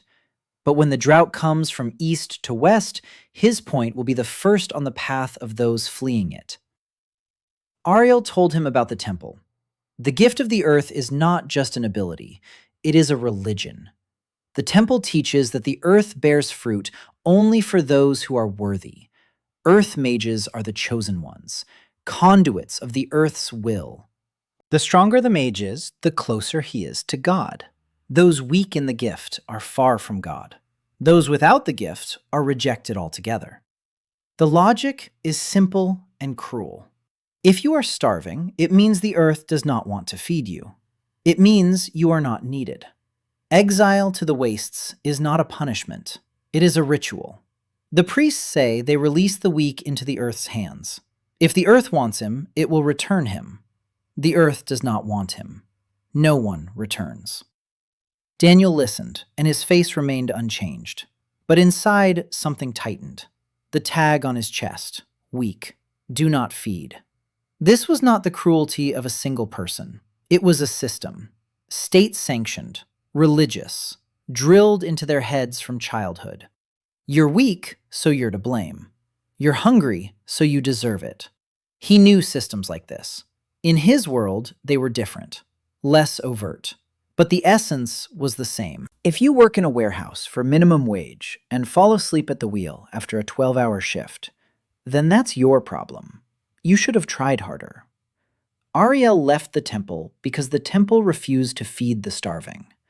3 villages on the eastern border had lost their harvest, an early sign of a drought. The villagers came to the nearest temple for help. The priests consulted and refused. They said the land was testing these people. If they worthy, the harvest will return. If not, then so be it. Ariel was the youngest priestess. She stood behind a column and listened. And at that moment, something inside her broke. Not right away, slowly, like a crack in a wall. Small at first, then wider. Then the wall falls. She left at night, without permission, without a blessing. It was a crime. A priestess cannot leave the order of her own free will. Exile is the punishment for this. Irony. She left to help the exiles and became an exile herself. For 2 months she walked east, helped where she could, healed, taught, shared the little she had. Then she heard a rumor. At the edge of the wastes there is a place, people, food, no magic, no gift, no strings attached. She came. Daniel put her knowledge to use immediately. He asked her to make a list of what the camp needed and what couldn't be obtained from the terminal. Ariel wrote on a smooth stone with charcoal. Her handwriting was neat and beautiful, a temple education. The list turned out to be long. Building materials, wood that doesn't grow in the wastes, iron for tools, a loom, a potter's wheel, knowledge of local plants, maps of aquifers, information on the political situation, allies among the lords, protection from the temple when it finds out. Daniel underlined the last item. When, not if, when the temple finds out that someone in the wastes is feeding people without magic, they will come. It's a matter of time. Ariel said they have 3 or 4 months at most. Merchants will spread the rumor. The rumor will reach Carven, from Carven to Morden, from Morden to the temple's representative office, from there to the high priest of Calden, and then it will begin. Daniel nodded. 3 months. He mentally rearranged his plan. Priorities had shifted. Walls had become more important than garden beds. People had become more important than sheep. He needed fighters, not for war, to prevent the war from starting. The best defense is the cost of the attack. If attacking the camp costs more than leaving it alone, then no one will attack. That's how the logistics of conflict work. He explained this to Ariel. She listened with an expression he was beginning to recognize, a mixture of surprise and respect. "You think like a general," she said. "No," he replied. "I think like a quartermaster. A general counts soldiers. A quartermaster counts the days until the enemy's supplies run out." She looked at him for a long time. Then she said, "I have a lot to learn from you." And he saw something in her eyes he hadn't expected. Not gratitude, not admiration. Interest. A lively, genuine interest of one mind toward another. She wasn't looking up at him from the bottom up like Mire. She looked straight at him, as an equal. Construction picked up speed. With the new tools from the merchants, the work went 3 times faster. Pickaxes chipped away at the stone, shovels dug, hammers pounded. By the 60th day, the wall was complete, 1.5 meters high, a full perimeter, with a gate made of 2 large stones set upright. Not a fortress, a fence. But it worked. The people inside felt different. Daniel saw it. When the wall was closed, something changed in their gait, in their voices. They stopped looking over their shoulders, stopped flinching at every noise. The wall told them a simple thing. Here inside, out there. It's safe here. The old man with the cane ran his hand along the wall, stroked the stone, as if it were a living thing. He said, "I had a wall, a long time ago, around my house. Then they took the house, and the wall. Now there's a wall again." Daniel stood nearby and said nothing. A wall, a house, a wall around the house, simple things. For someone, they were everything. On the 65th day, Yuna Park arrived. She didn't look like an outcast, small, quick, with sharp eyes that scanned everything around her in a second. Her clothes were travel-worn but sturdy, good boots, a full knapsack. She said she was a traveler from Carven. She said she had lost her way. She asked for water and a place to stay. Daniel gave her both. He sat her down at the communal table. He set a bowl of hot food in front of her. By this time, he was already cooking a more varied menu. Noodles and broth, rice with vegetables, porridge with honey in the mornings. Yuna ate and looked around. With quick, brief glances, she counted the people. She assessed the walls. She looked for the source of the food. Daniel noticed. He didn't say anything, but he noticed. He had seen people like that before. Inspectors sometimes came to the warehouse disguised as customers. They behaved exactly the same way. They ate and inspected at the same time. Yuna stayed for 2 days. On the 3rd, she got ready to leave. Daniel came out to meet her at the gate. He said, "Wait." She stopped. He spoke in his now quite passable El Terra. "You're not lost. You came to look around. You'll tell me who sent you, or I'll tell you what I've noticed." Yuna froze. Her face went stiff, then soft, then stiff again. She was quickly weighing her options. Lie, run, fight, confess. Daniel saw all 4 options in her eyes. He waited. She chose the 5th. She smiled and said, "Okay, my father sent me, the head of the Carven Trade Guild. He wants to know where the food here comes from, food that isn't found anywhere else. And how much would it take for you to work exclusively for him?" Daniel listened, nodded, and said, "Come back inside. Let's talk." Yuna raised an eyebrow. She was expecting a threat, or a deal, or anger. He offered a conversation. She went back inside. They talked for 2 hours. Yuna turned out to be smart, very smart. She knew the prices of every commodity within a 5-city radius. She knew the caravan routes. She knew the names of all the major merchants and their weaknesses. She could calculate in her head faster than Daniel could on a calculator. Her father, the head of the Wanpak, controlled trade in the east. Everything that passed through Carvin passed through his hands. He had heard about the strange food from the wastes and was intrigued. He sent his daughter because he trusted her more than he trusted mercenaries. Daniel listened, he thought, and he saw an opportunity. He didn't need a patron. He needed a trading partner.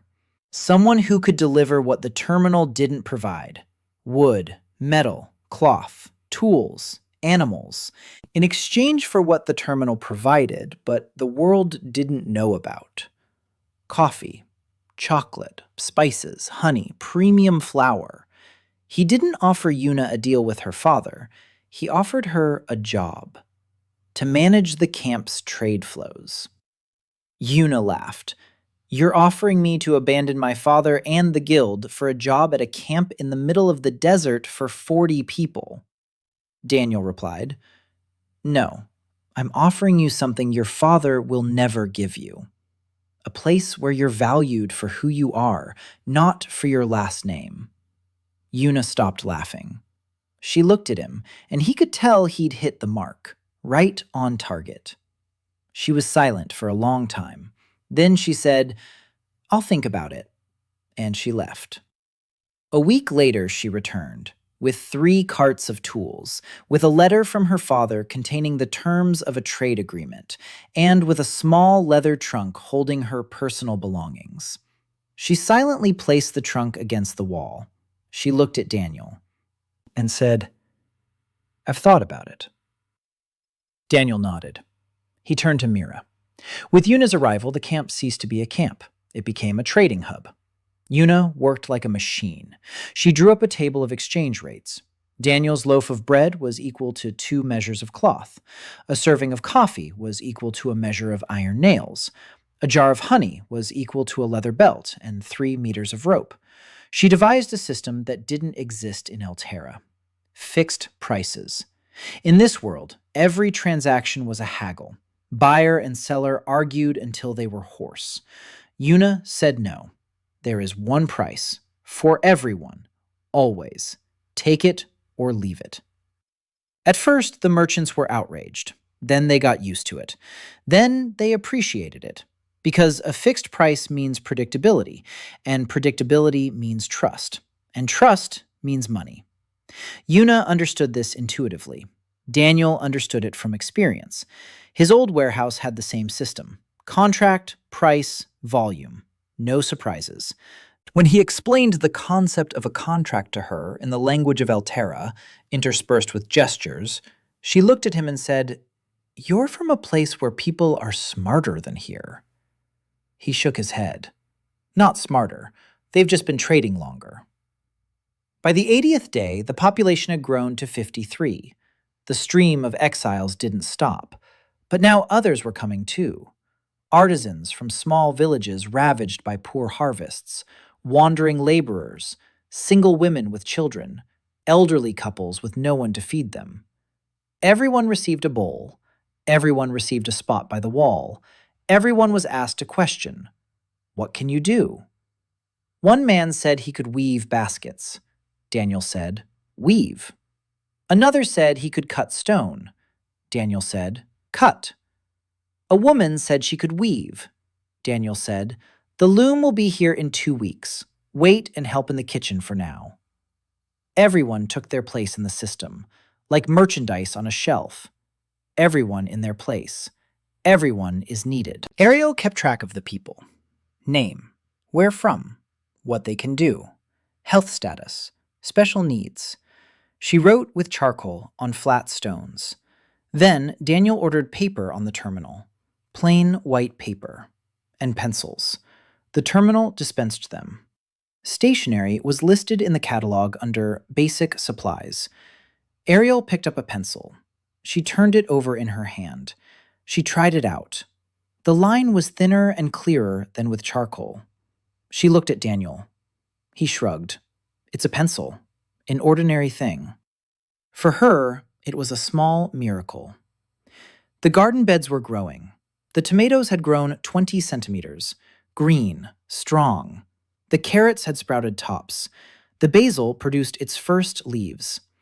The earth seeds in Altera's soil took root. The white root from the local seeds was growing too, faster than the earth crops, accustomed to this climate. Daniel expanded the garden. Now, 6 people tended the beds. He showed them how to water, how to loosen the soil, how the distance between rows affects the harvest.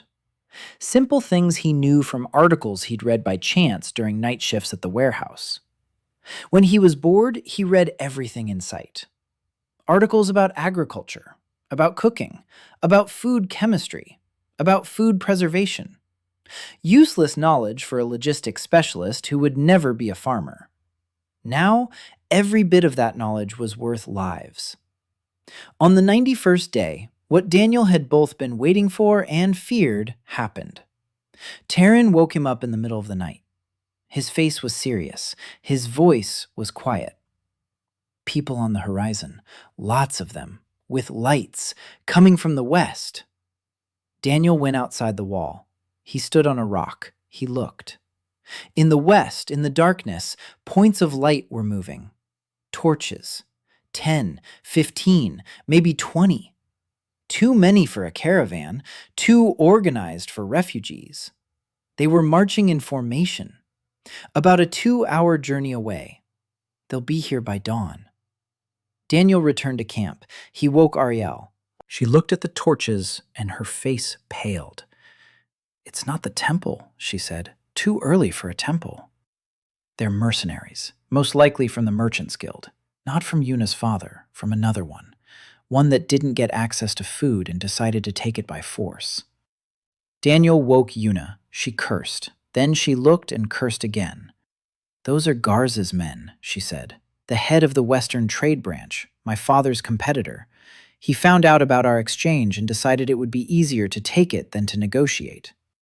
Daniel nodded. "How many do you estimate there are?" Yuna squinted. She counted the torches. 25, maybe 30, professionals, armed. They've been marching through the Wastelands for 3 days. Daniel repeated the last part. 3 days through the Wastelands. 3 days in the heat, across the sand, without proper water. He looked at Yuna, then at Ariel, and smiled. For the first time in 3 months, Yuna frowned. "What's so funny?" Daniel replied. They hadn't eaten a hot meal in 3 days. The plan was simple. So simple that Ariel looked at him like he was crazy. Yuna shook her head. Taryn clenched his fists and said he'd rather die with a sword. Daniel said, "No. My plan, my responsibility. If it doesn't work, run to the cliffs." The terminal is inside. The door is heavy. It'll hold. He spent the rest of the night at the terminal, ordering, counting. He prepared. Mire helped, silently, without questions. She carried water and food from the serving window to the exit. Her hands trembled, but her face was calm. She trusted him, completely, without reservation, because he hadn't deceived her once in 3 months. He had never promised what he couldn't deliver. If he said there would be food, then there was food. If he said there would be a wall, then the wall stood. If he said the plan would work, then the plan would work. At dawn, the mercenaries approached the camp. Daniel stood at the gate, alone, unarmed. Behind him was a wall 1.5 meters high and 53 men watching from behind it. The mercenaries stopped 30 paces. There were 28 of them. Men, armed, swords, spears, leather armor, faces darkened by the sun and wind, eyes red from the sand, chapped lips. The commander stood at the front, broad-shouldered, with 2 swords at his belt. He looked at Daniel. Daniel, a skinny guy in dirty clothes, unarmed. And he smirked. He said, "You're the one with the magical food. Give us the source and you'll live. Everyone will live." Daniel looked at him, then at his men. 28 pairs of red eyes, 28 cracked mouths, 28 empty flasks on their belts. He saw it. Like a logistics officer sees empty shelves, like a doctor sees symptoms. They were at their limit. 3 days in the desert had wrung them out like a rag. They were still standing, still holding their weapons. But in 6 hours under this sun, half of them would collapse. Daniel raised his hand, turned toward the gate, nodded. And Mire came out from behind the wall with a tray. On the tray were 28 clay mugs filled with water, cold, clean water, and 28 pieces of bread, fresh, soft, smelling so good that the wind carried the scent to the mercenaries before they even saw the food. Mire set the tray on the ground in front of the gate. She bowed. She went back behind the wall. Daniel said, "Eat first, then we'll talk." The commander looked at the tray, at the bread, at the water, then at Daniel. "A trap," he said. Daniel shrugged. 28 portions of bread and water? If this is a trap, it's the tastiest one of your life. Silence hung heavy for a long time. Then one of the mercenaries in the back rows couldn't take it anymore. He was younger than the rest. His lips were cracked and bleeding. He stepped forward, took a mug. He downed it in one gulp, wiped his mouth with the back of his hand, took the bread, took a bite, chewed. His eyes closed. A second mercenary stepped forward, a third, a fourth. One by one, they approached the tray, took water and bread, drank, ate. The commander stood last. His face was stony. He watched as his men ate the bread given by the enemy. Then he looked at Daniel. Daniel stood calmly, waiting. The commander approached the tray. He took the last mug, the last piece of bread. He drank slowly. He ate slowly. When he had finished, he turned to Daniel. His eyes were different. Not softer, just different. He said, "Why?" Daniel replied, "Because a hungry man makes bad decisions. A full man makes the right ones. Eat, think, then decide." The commander was silent. His men sat on the ground. They ate bread, they drank water. Some asked for more. Mire brought out a second tray, then a third. By noon, 14 of the 28 mercenaries had decided to stay. The commander left with the rest, silently, without threats, without promises to return. He just left. 14 of his former men sat inside the walls and ate hot soup. Among them was a woman, tall, with a scar across her eyebrow, with a limp in her left leg. She sat apart from the others. She didn't speak. She didn't smile. She ate in silence. When Daniel approached her, she looked up at him with a hard, direct gaze. He asked, "What's your name?" "Kyra Ven," she replied. Her voice was low, hoarse from the desert wind. Daniel nodded. "What can you do?" She looked at her hands, large, scarred, hands that had held a sword for many years, to kill. She said it simply, without bravado, as a matter of fact. Daniel looked at her. Then he said, "You don't need to kill here, but you do need to defend. There's a difference." She thought for a long time, then she nodded. That evening, Daniel walked around the camp. He counted the people, 67. There had been an overuse of rations of the mercenaries, but the terminal held up. 119 rations covered both the old-timers and the new arrivals. Tomorrow, we need to review the rations. Start taking physical exertion into account. Those who build walls need more calories than those who sew. Food logistics, his specialty. He walked over to the shelter where Kyra was sitting. She hadn't been sleeping. She was sitting in the dark. Her sword lay nearby. Daniel went back to the terminal. He ordered miso soup, a small portion, hot. He took it to Kyra, set it in front of her, said, "It goes down well after a long journey." She looked at the bowl. Steam rose into the night air. She took the bowl, took a sip, and her face twitched, barely noticeable, like a crack in stone. She drank in small sips, slowly, eyes closed. When she finished, she set the bowl down, looked at Daniel, and said quietly, "This is the first time in 4 years that food has tasted good." Daniel didn't ask why. He didn't need to. He saw her hands, saw the scars. Kyra got things in order in 2 weeks. Out of 14 former mercenaries, she selected 8 who still remembered what discipline was. She sent the other 6 to work on construction. They didn't argue. Kyra didn't yell or threaten them. She just watched. And that look was enough. Daniel watched as she set up the guard. 2 at the gate, 2 on the cliff. Shifts every 4 hours. Night watches. Morning patrols of the wall. She did it in silence, methodically, like someone who had stood guard their whole life and knew the value of every minute spent not staring into the darkness. Daniel approached her one evening. She was standing by the wall, looking west. He stood beside her. They were silent.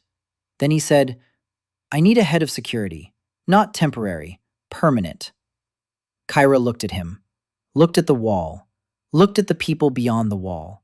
Children playing by the hearth. An old man with a stick who was carving a spoon from a piece of wood brought by the merchants. Mire carrying water from the terminal.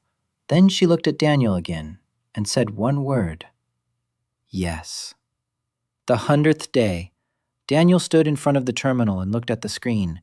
Energy 68%, 119 rations, 67 people, consumption stable, supplies in the pit for 5 days. Their own garden beds yielded the first harvest of white root, 20 kilograms. A small victory, but a victory nonetheless. The sheep were doing well, 7 head, 1 pregnant. Trade was going strong. Una managed 3 caravans a month. The wall stood. Security is in place.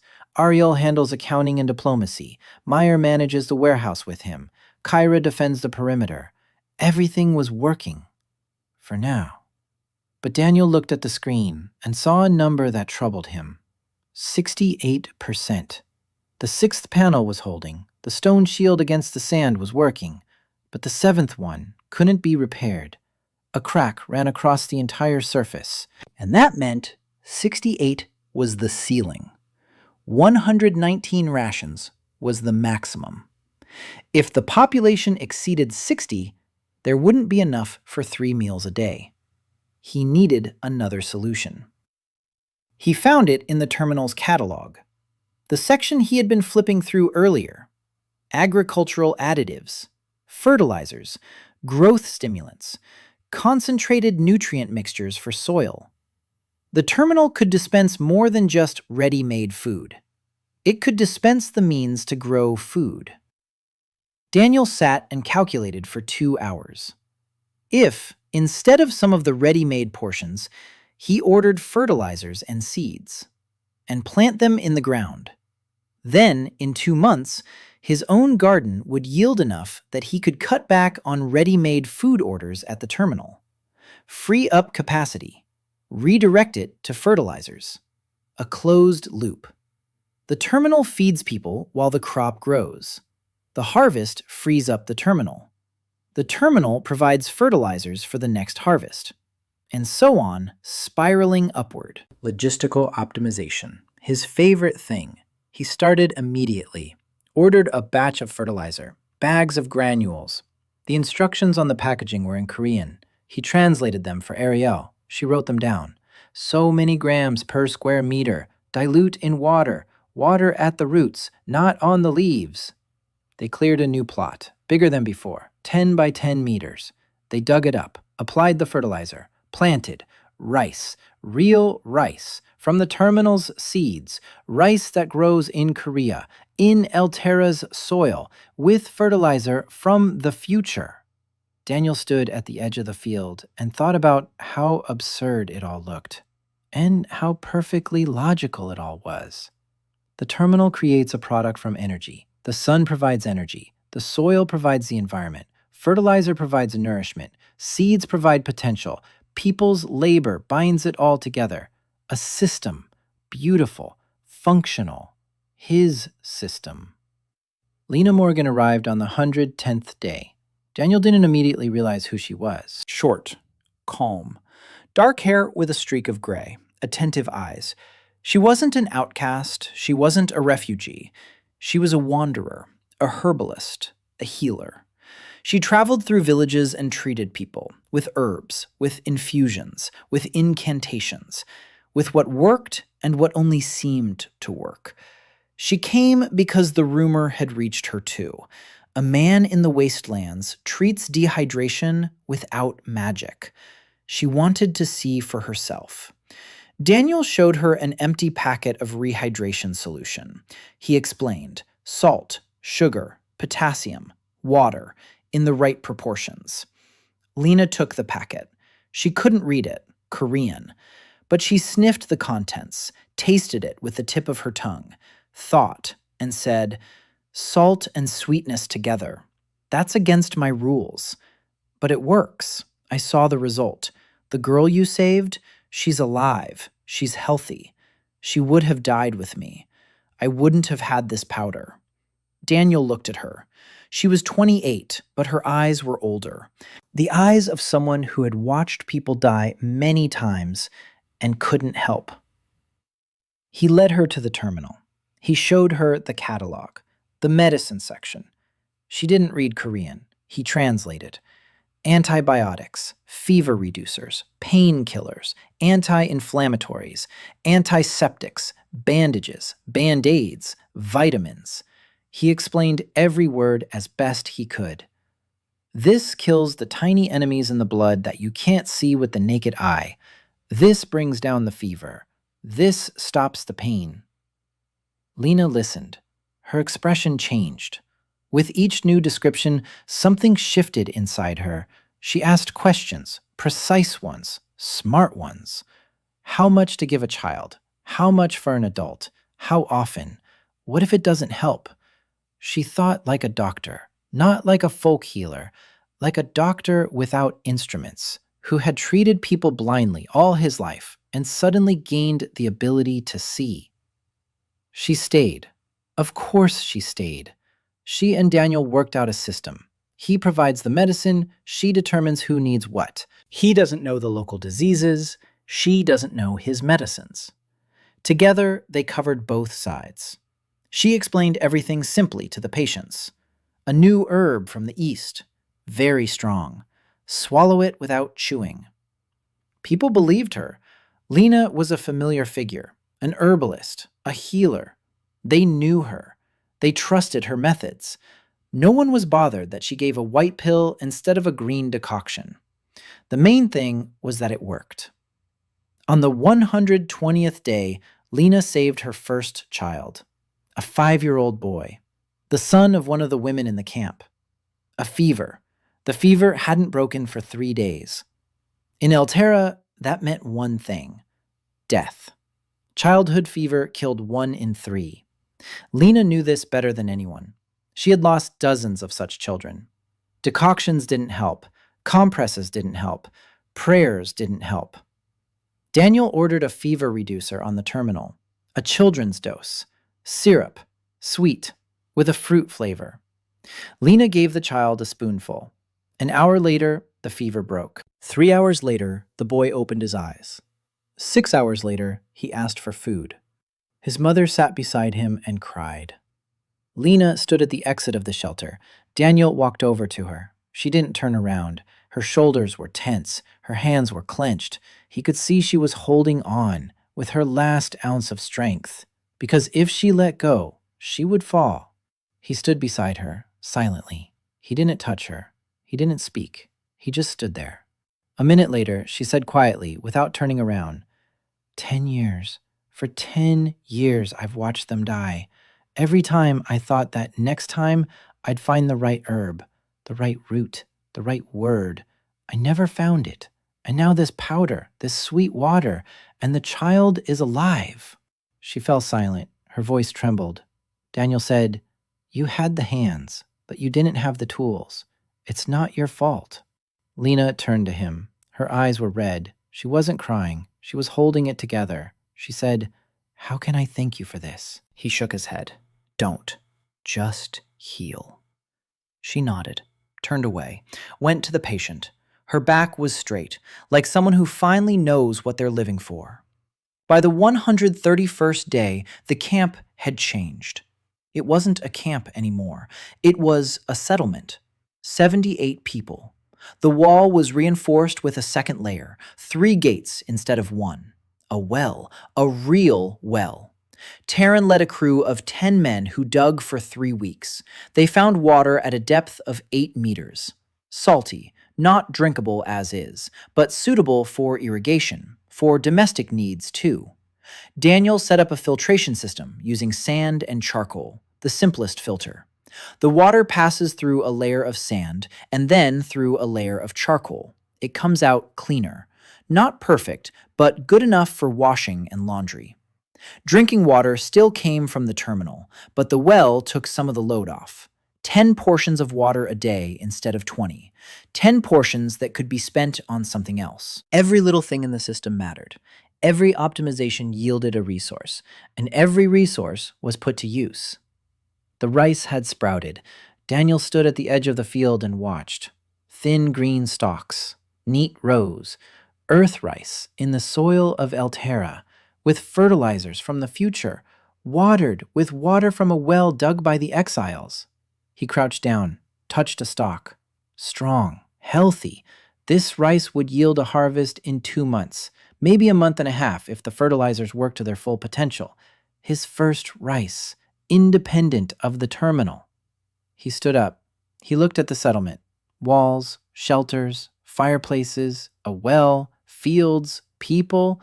The system he had built, stone by stone, decision by decision, day by day. It worked. For now, it worked. But Ariel had said 6 months. 4 months had passed. 2 left, maybe less. He looked west. There, beyond the horizon, were cities, temples, armies, the king, and the drought creeping forward and devouring all life. He turned and walked toward the terminal to check the supplies, to recalculate the rations, update the plan. The work never ended. He didn't want it to end either. Work was what kept him going. Work and the bowl Mire placed on the warm stone every evening. For him. Without a reminder, without a request. Simply because she knew he would forget to eat if no one reminded him. And she remembered. Every day. Sammy Ride climbed over the wall at night. She was small, skinny, agile as a lizard. The guard on the wall didn't notice. Kyra later said a few words to him, which made him turn pale. But that night, the girl slipped past the guards. She crept up to the storage pit. She opened the lid and began stuffing her pockets with everything in sight. Crackers, dried meat, a piece of bread wrapped in cloth. She moved quickly and quietly, like a pro. It wasn't her first time. These were hands that had been stealing since she was 5. Kyra caught her on her way out, grabbed her by the scruff of the neck, lifted her up. The girl struggled, bit down. Kyra didn't let go. Brought her to Daniel like a kitten, holding her at arm's length, set her down in front of him. "A thief," Kyra said. Daniel looked down. A girl, 16 years old, maybe younger, dirty, in rags, hair like a crow's nest, eyes like a cornered animal. She looked at him and waited for the blow. Her body was tense, ready for pain, habitually ready, like a body that has been beaten often and for a long time. Daniel crouched down, to be at her level. He looked into her eyes. She didn't look away. Stubborn, angry, hungry. He said, "What's your name?" She was silent. He waited. She was silent. Kyra stood behind her, arms crossed, waiting for an order, what to do with her. Kick her out, tie her up, punish her. Daniel stood up and turned toward the hearth. He stoked the coals, put water on to boil. When the water came to a boil, he added the rice, added pieces of meat, soy sauce, stirred it. 10 minutes later, he took it off the heat, scooped it into a bowl, set it in front of the girl. He sat down across from her. He said, "Eat." She looked at the bowl, then at him, then at Kyra. She was waiting for a trick, a trap, poison food, anything, because in her world, Free food didn't exist. Never. Not once. Every bite in her life had been stolen or earned through things she didn't want to remember. Daniel waited. He didn't rush her. He didn't coax her. He just sat across from her and waited. 2 minutes later, she sat down. She took the bowl. She ate the first spoonful slowly, carefully, like an animal testing the bait. The second, faster. The third, even faster. By the 5th spoonful, she was already eating greedily, choking, swallowing without chewing. Her eyes were wet, not from tears, from the fact that her body had finally gotten what it needed. When the bowl was empty, she set it on the ground. She looked at Daniel. Her lower lip was trembling, but her eyes were dry. She wasn't crying. She'd forgotten how. A long time ago. "Sammy," she said, quietly, hoarsely. "My name is Sammy." Daniel nodded, looked at Kira, said, "Let her go." Kira raised an eyebrow. Daniel repeated, "Let her go. She's not locked up." Kira stepped back. Daniel turned to Sammy. He said, "You can leave. Take what you stole. I won't catch you. Or you can stay, eat 3 times a day, sleep under a roof. But then you don't steal. Not from us or anyone else." Sammy looked at him. Her fingers clenched the edge of an empty bowl. She was thinking. He could see the thoughts flashing in her eyes. Leave and be free and hungry, or stay and be full and bound by rules. For a girl who had spent her whole life surviving on her own, it was an impossible choice. She said, "What if I stay and steal later?" Daniel replied, "Then I'll sit you down at the table again and feed you, and I'll ask you again if you want to stay." She blinked, opened her mouth, closed it, looked at Kira. Kyra stood with a stony expression. Sammy looked back at Daniel and said, "Fine, I'll stay. But if you trick me, I'll set your wall on fire." Daniel nodded seriously. "It's a deal." Sammy turned out to be more valuable than anyone could have imagined.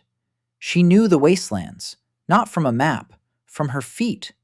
She'd been walking here for 3 years, knew every trail, every water source, every place to hide from a storm. And she knew the cities, Carvin, Morden. She'd been there. She'd stolen there. She knew the back alleys and the markets and the guards and the shift schedules. Daniel listened and memorized. Then he asked Kyra, "You can train her." Kyra looked at Sammy. Sammy looked at Kyra. 2 pairs of hard eyes met. Kyra said, "She's quick, quiet, brazen. She'll make a good scout. Or a dead scout. Depends on whether she learns to obey." Sammy bared her teeth. Kyra didn't flinch. Training began the next day. But Daniel did one more thing for Sammy. Quiet, unobtrusive. That same evening, he approached a woman who was cooking in the communal kitchen. He said a few words to her. The next morning, there was a bowl on the kitchen counter, covered with a flat plate. It contained rice with a piece of sweet flatbread. Nothing specific, just sitting there. If anyone was hungry, they could take it. Sammy found it on the 3rd day. She went into the kitchen at night, out of habit, not to steal, just to check. And she saw the bowl. She opened it. Rice and flatbread. Fresh. She looked around. No one there. She took the bowl, ate it, put it back. Empty. The next day, the bowl was full again. And the next. And a week later. Every day, without fail. Sammy checked every morning. Sometimes in the afternoon. Sometimes late at night. The bowl was full. Always. She didn't ask who was doing it. Didn't say thank you. She didn't talk about it. But Daniel saw how her demeanor changed, how she stopped hiding food in her pockets, how she started eating at the common table without looking around, how once she herself put a piece of fruit in the bowl for the next person. Whoever came into the kitchen hungry in the middle of the night would find something.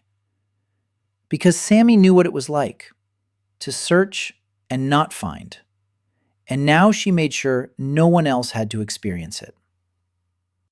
By the 150th day, Daniel noticed that something had changed in the air. Literally. The wind from the east had become drier, hotter. Before, there used to be dew on the rocks in the mornings. Now there wasn't. Before, it used to cool down to a pleasant chill at night. Now the heat lingered, even in the dark. He climbed up onto the rock. He looked east. The horizon was strange. Yellow. Not sand. Something else. Like a haze. Ariel climbed up after him, stood beside him, looked. Her face grew serious. "Drought," she said. "It's coming. Faster than I thought." Daniel stared at the yellow horizon. Somewhere out there, beyond that haze, the earth was dying. The wells were drying up, the fields were turning to dust, the rivers were becoming streams, the streams were becoming mud, the mud was becoming salt, and this wave was coming here, toward them. But it wouldn't stop at them. It would go further, west, toward the cities, toward the capital, toward the millions of people who don't yet know what awaits them. Daniel came down. He gathered his people. Ariel, Yuna, Kairu, Taryn, Mire, Lena. 6 people. His inner circle. Those whom he trusted not just with work, but with decisions. He spoke for 10 minutes, in the language of Elterra, which he now knew well enough to explain complex matters. The drought will be here in a month, not in 2, in a month. When it arrives, it will be hotter and drier than it is now. The harvest might not survive. The well might run dry. But that's only half the trouble. In 2 months, it will reach the western cities. And then the panic will begin. Famine, riots, and people will flee. Where? To the east, to the Wastelands. Because in the east, there is a place where they feed people. Hundreds of people. Maybe thousands. Thousands of hungry, frightened people. And 119 portions a day. He looked around at everyone. Yuna did the math in her head. Her face went pale. Kyra clenched her jaw. Taryn lowered his eyes. Mire looked at Daniel and waited. Lena was silent. Ariel was silent. Daniel continued. "We have a month. In that month, we need to do 3 things. First, harvest everything we can. Everything that grows. Rice, root vegetables, tomatoes, greens. Harvest and preserve them. Dried sheep meat, salted fish, if we can get it through the traders. A 3-month supply for 100 people, at a minimum. Second, expand the well. Dig it deeper. Maybe dig a second one. We need water that doesn't depend on the terminal. Third, prepare the camp for defense. Not against the army, against the mob. A hungry mob is more dangerous than an army. An army follows orders. A mob does not.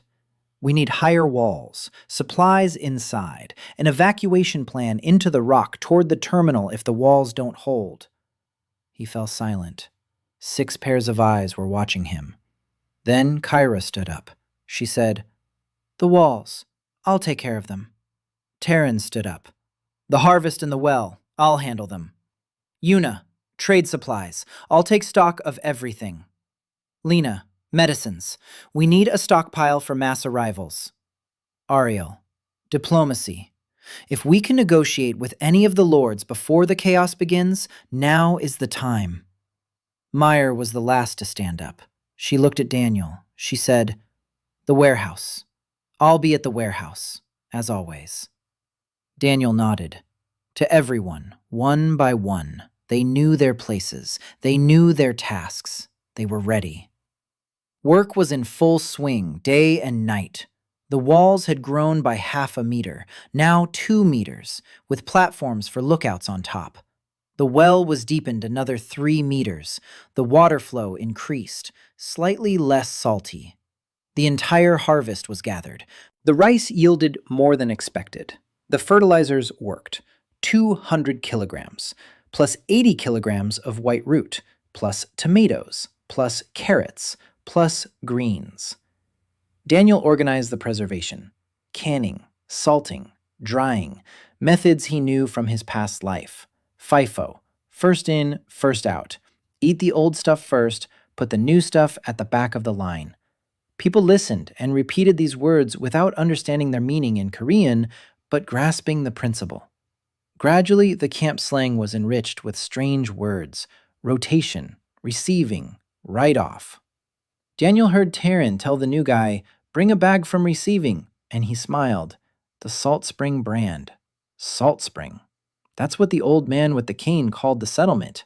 Because there's salt here, and there's a spring here, and because nothing grows from salt. But they had grown. The name stuck. Merchants spread it throughout Carvin. From Carvin, it went further. Salt Spring, a place in the wastes where they feed you. Where they heal you. Where they don't ask who you are. Where they don't hang up signs. Daniel heard Ariel telling newcomers about the settlement, and not once did he hear her mention his name. She said, "We built it. We raised it. We made it. Not him. Us." He noticed that, and he was grateful. The rumors reached the temple faster than Ariel had predicted. Not in 3 months, in 2.5. On the 160th day, Sammy returned from a reconnaissance mission to Carvin, out of breath, with worry in her eyes. She said, "There's a temple delegation in town. 5 priests. With guards. They're questioning the merchants about the Wastelands, about food, about the man by the cliff." Yuna confirmed it. Her people in Carvin had sent word. A delegation from High Priest Kalden himself. Not a punitive force, not yet. Reconnaissance. They want to understand what's happening before deciding what to do. Ariel sat against the wall and said nothing. Her face was impassive, but her hands on her knees were clenched into fists. She knew Kalden. She had served him. She knew how he thought. He doesn't act rashly. He doesn't act on impulse. First, he gathers information. Then, he makes a decision. And once a decision is made, he doesn't back down. Ever. Daniel listened. He nodded. He asked Ariel what he would do when he found out.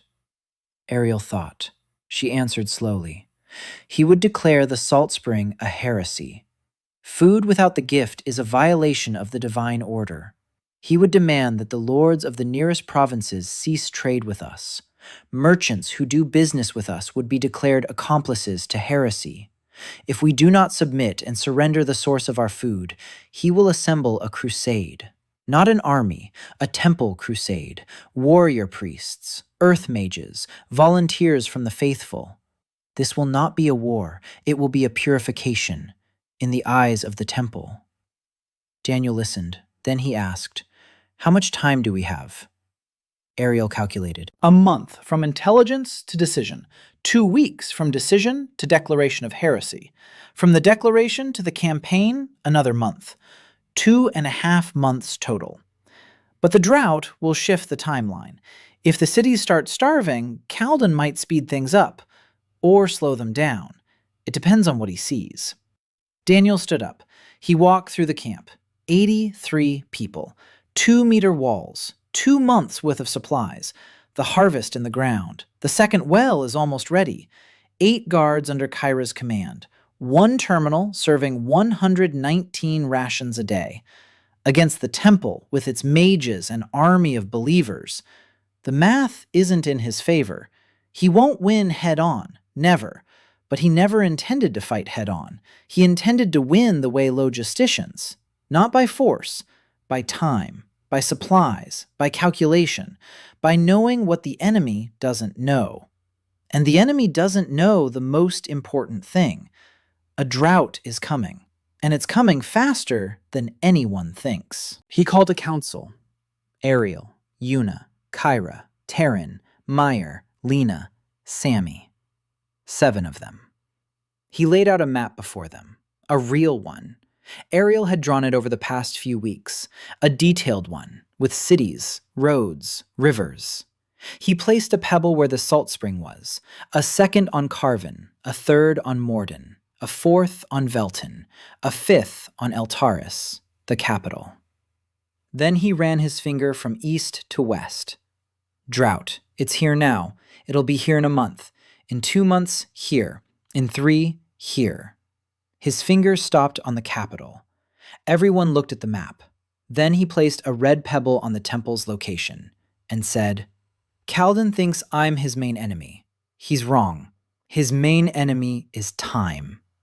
In 3 months, his priests will be starving along with everyone else, and then he won't have time for campaigns. He'll need food. Our food.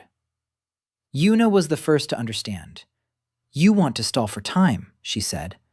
Daniel nodded. 2.5 months until the campaign. 3 months until famine in the capital. I need to buy half a month. Half a month. 15 days. If I can hold Kalden back for 15 days longer than he plans, by the time he's ready to strike, his own men will start begging for food, and the campaign will fall apart. Kyra asked, How are you going to stall for time? Daniel turned to Ariel. You know the temple procedures, the declaration of heresy. It's a formal process. There are rules, stages, votes. Right. Ariel nodded slowly. Right. The Council of Priests. 3 votes, a week apart. If even 1 vote is against it, the process is delayed for an investigation. Another 2 weeks. Daniel smiled. Is there a priest on the council who will vote against it? Ariel thought.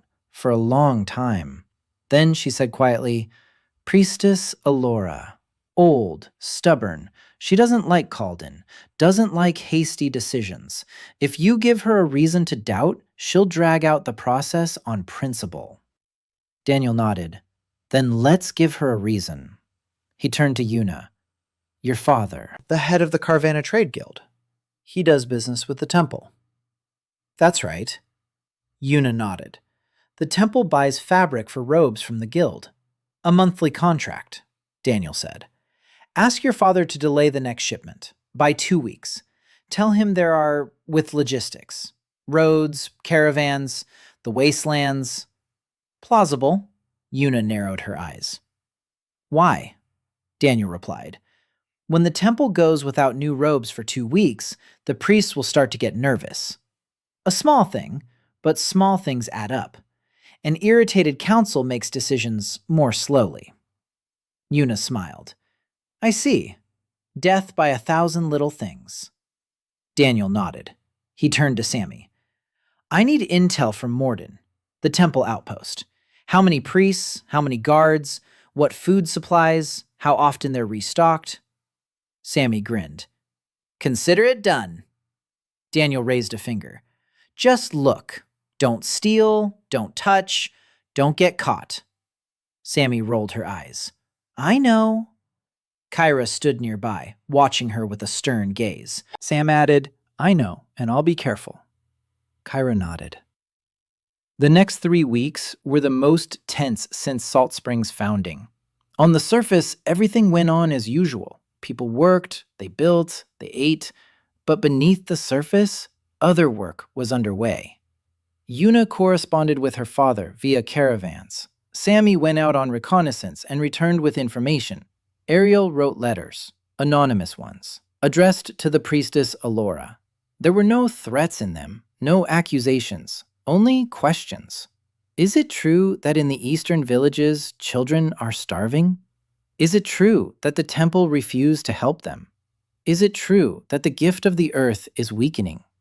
Questions to which Alora knew the answers, but which no one dared to ask aloud.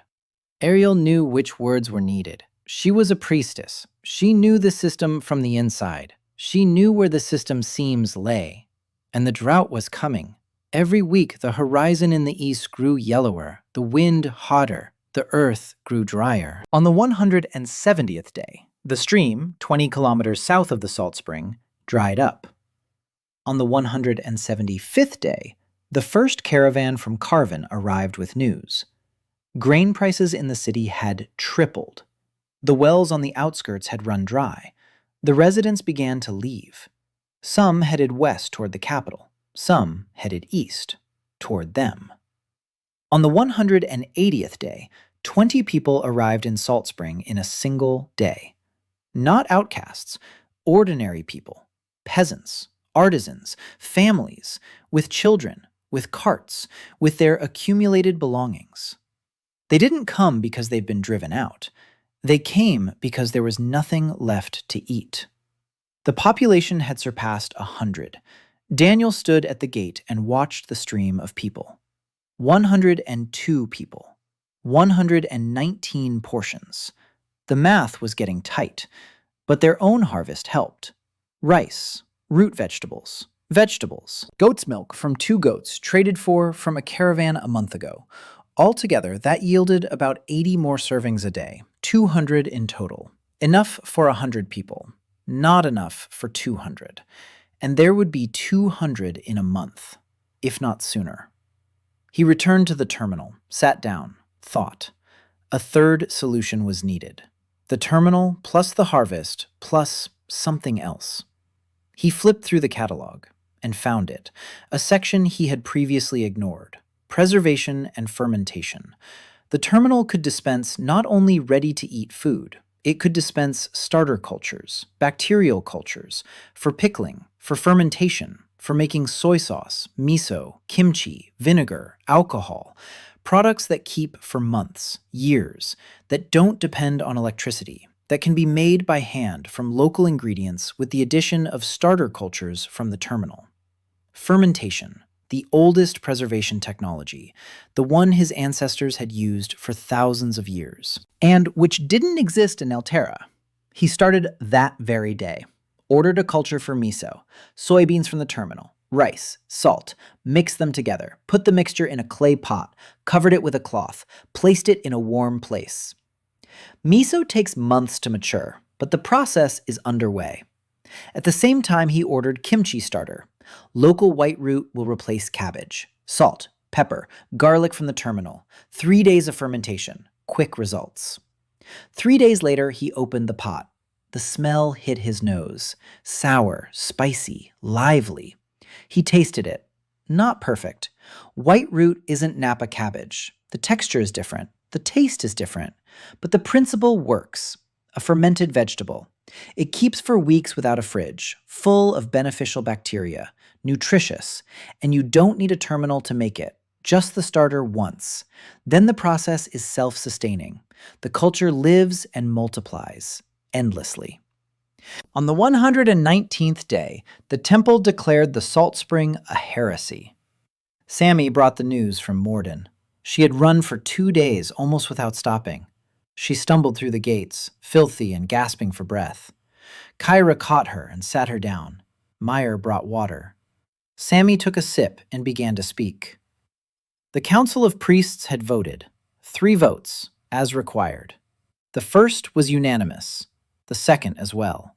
On the third, the priestess Elora demanded an investigation. The process dragged on for 2 weeks, exactly as Ariel had calculated. But then, Calden personally addressed the council. He spoke for 3 hours, and Elora gave in. The vote passed. Salt Spring was declared a place of heresy. Trade with it is forbidden. Anyone who supplies goods to the settlement is considered an accomplice.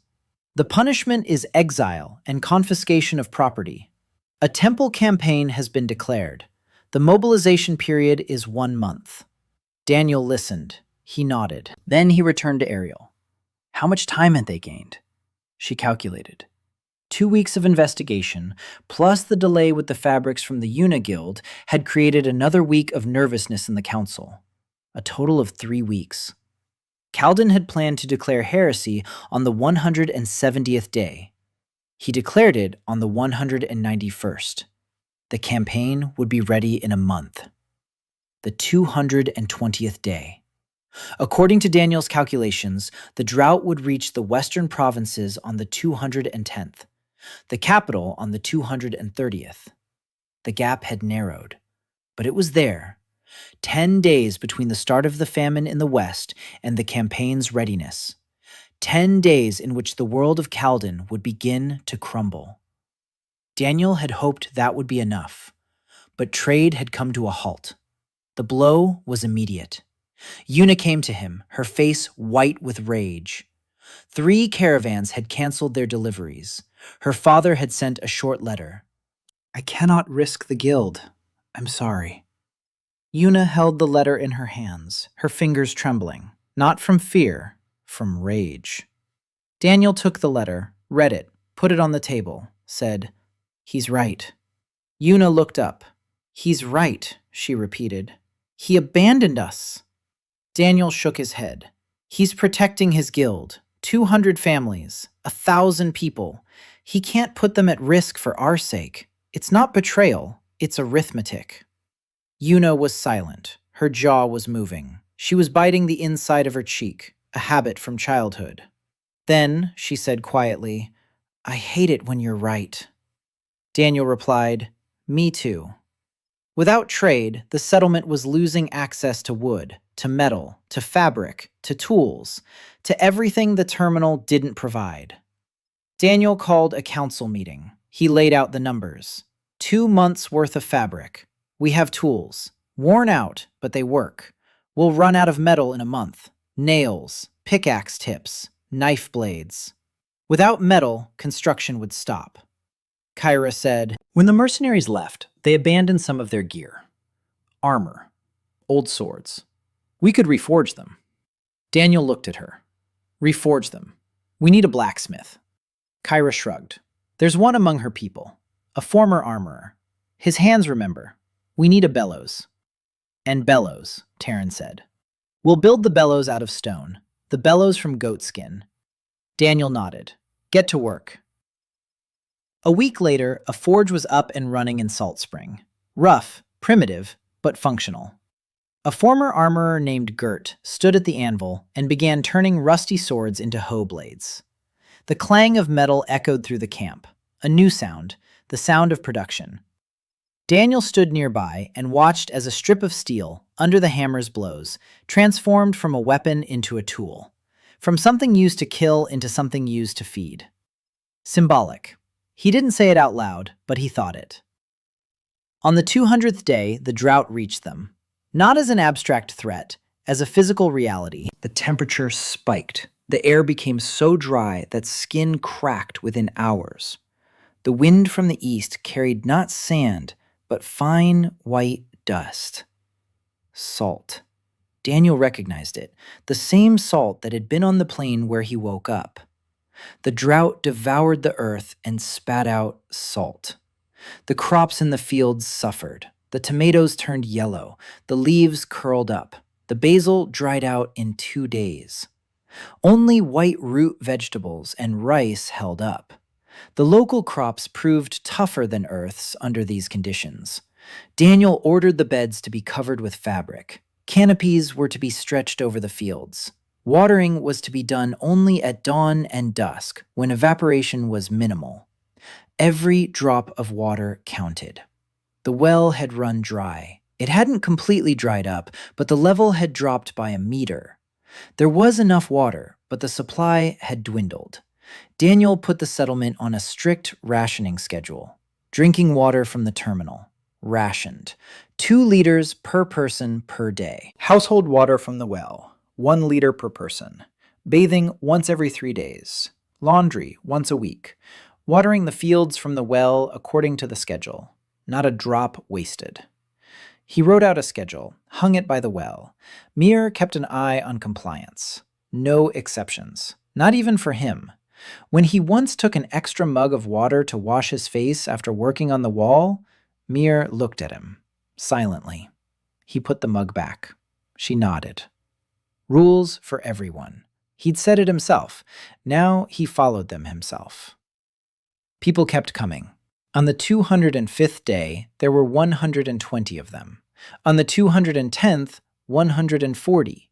The flow was growing stronger. Now they weren't coming one by one or in families. They were coming in groups of 20 and 30. Entire villages were uprooting themselves and heading east, toward the rumor, toward hope, toward a place where they feed people. Daniel stood at the gate every morning. He counted. 119 rations from the terminal, plus the harvest, plus fermentation, plus reserves, a total of about 250 rations a day. It was enough for 140 people. For 200, it would be tight. For 300, no. He had to make the decision he feared. Close the gate. Say no. Send people on. Where? Into the desert, to their deaths. He couldn't. He knew it. He'd known it from the moment he saw the first bowl Mire placed before the dying girl. He wasn't the kind who closes the gates. But he was a logistician, and a logistician knows that resources are finite. He found a solution between yes and no, an in-between. He implemented a system. Every new person gets 3 days. 3 days of full rations, rest, water, medical care if needed. After 3 days, a choice. Stay and work, or get a week's worth of food and move on. To west, toward the cities that are still standing. Many stayed, but some left, with full bags, with hope. And with stories of a place in the Wastelands where strangers feed strangers simply because they can. On the 215th day, news came from the west. Carvin is in a panic. The grain has run out in the markets. The wells have dried up. The garrison is confiscating the last supplies.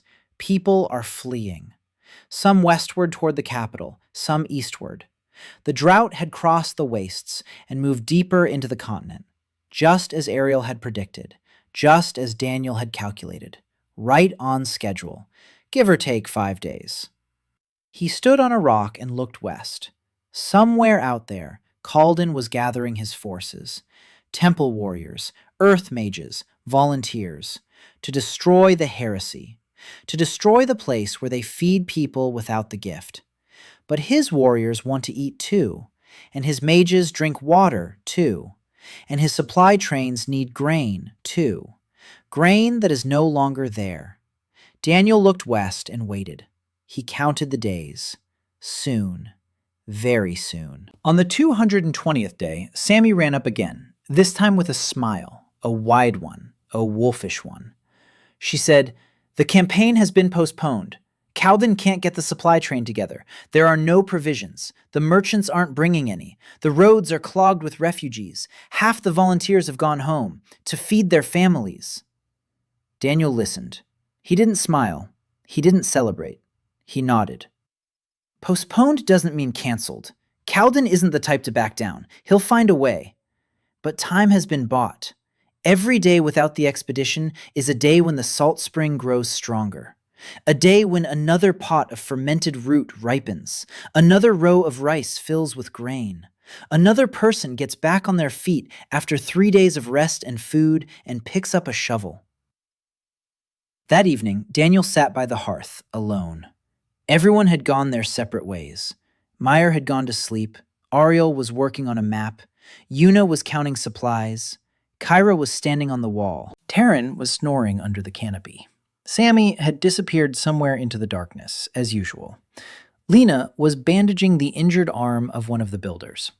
Daniel sat alone, staring at the embers. Orange. Warm. He was thinking about Calden, about a man he had never seen, who wants to destroy everything he has built, and who, according to Ariel, is not a villain. A man of faith, a man of conviction, who sincerely believes that a world without the gift is a world without God, that free food makes people weak, that order is more important than mercy. Daniel understood this logic. He didn't agree with it, but he understood. At his old warehouse, there was a manager who said that free lunches for employees were a bad thing. It makes them complacent. Daniel didn't say anything back then. He stayed silent, as always. Now he won't stay silent. Now he'll respond. Not with words, with pots of food, with walls, with fields, with people who are still standing because someone put a bowl in front of them just in time. On the 230th day, Sammy arrived at the salt spring with a man no one expected. A priest. A young one. In tattered clothes, without the symbols of the order. Barefoot. Emaciated. He followed Sammy like a shadow. She found him halfway from Morden, lying by the road, unconscious. She gave him water from her flask. He came to. She brought him here. Kira intercepted them at the gate, hand on his sword, eyes hard. A priest, she said. That word sounded like a curse here. Half the people in Salt Spring had been exiled by the priest's decree. The priests had taken some people's children, some people's homes. From the old man with the cane, the priests had taken his wife. She was weak in the gift. They took her away. He never saw her again. A priest at the gate is not a guest. He is an enemy. Daniel stepped out. He looked at the priest. Young, about 20. His face gaunt, sunken eyes, burn marks on his hands. Not from the sun, from magic. He had been punished. Ariel approached. She looked at the burns. Her face paled. She knew what it was. Purification by fire. A ritual of punishment for apostate priests, those who doubted, those who asked the wrong question, those who refused to obey an order. She looked at Daniel. He read everything he needed to in her eyes. This guy had been burned by his own people for not wanting to be like them. Daniel turned to Kira. He said, "Let him pass." Kira didn't move. Her eyes were dark. Daniel repeated more quietly, "Kira, let him through."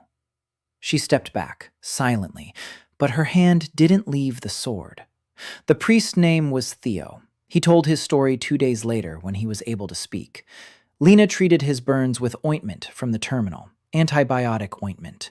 Theo was the junior priest at the Temple of Morden.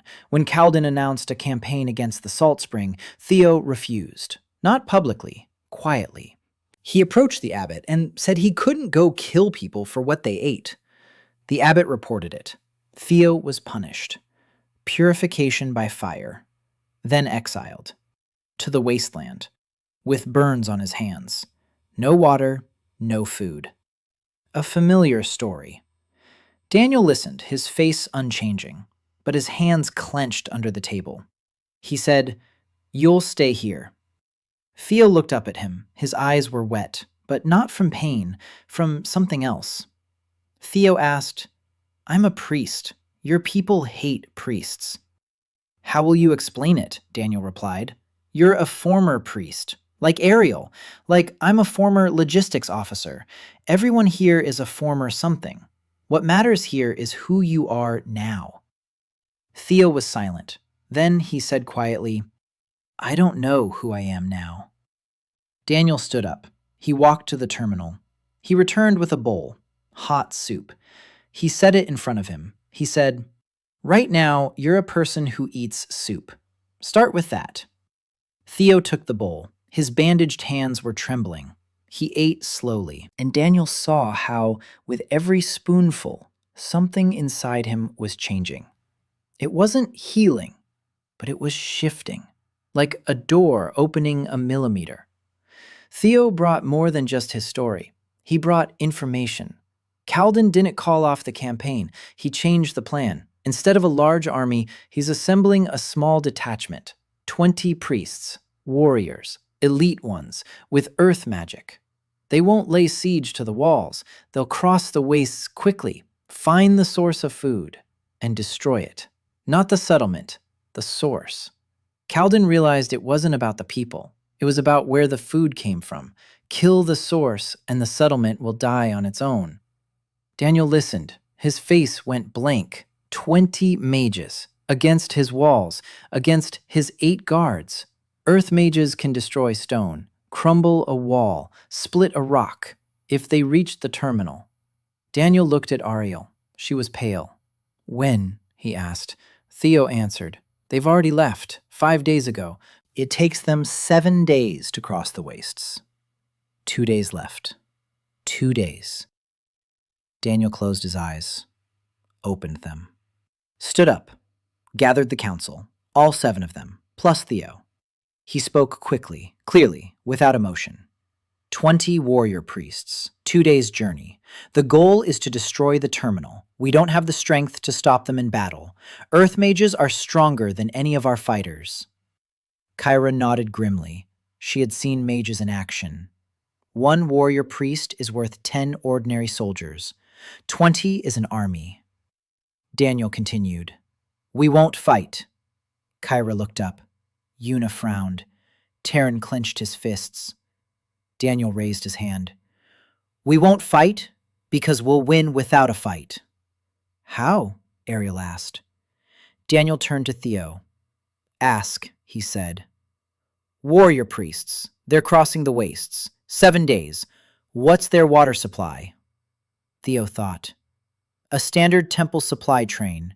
1 flask per person per day, plus a spare barrel on the wagon. Daniel asked. And food? Theo replied. Dried flatbread. Dried meat. Enough for 7 days with a small reserve. Daniel nodded. 7 days across the wastelands. With the current drought? In this heat? Their water supply is calculated for normal conditions, not for a drought. Theo froze. Got it. Daniel continued. The temperature has risen by 1/3 over the last month. Evaporation has increased. Sweating has increased. Their canteens are designed for normal heat, not this. On the 5th day, they'll start conserving water. On the 6th, they'll start suffering. On the 7th, they'll come to us, dehydrated and barely alive. Silence. Then Kyra said, just like mercenaries. Daniel nodded. Just like mercenaries. Same situation, different scale. Yuna asked, and you're going to feed them? The mages who came to destroy us. Daniel looked at her. He said, yes.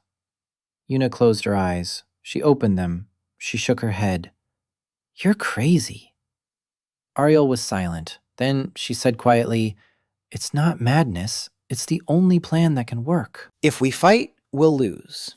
If we feed them, we'll force them to choose. Kill the people who saved your life or leave.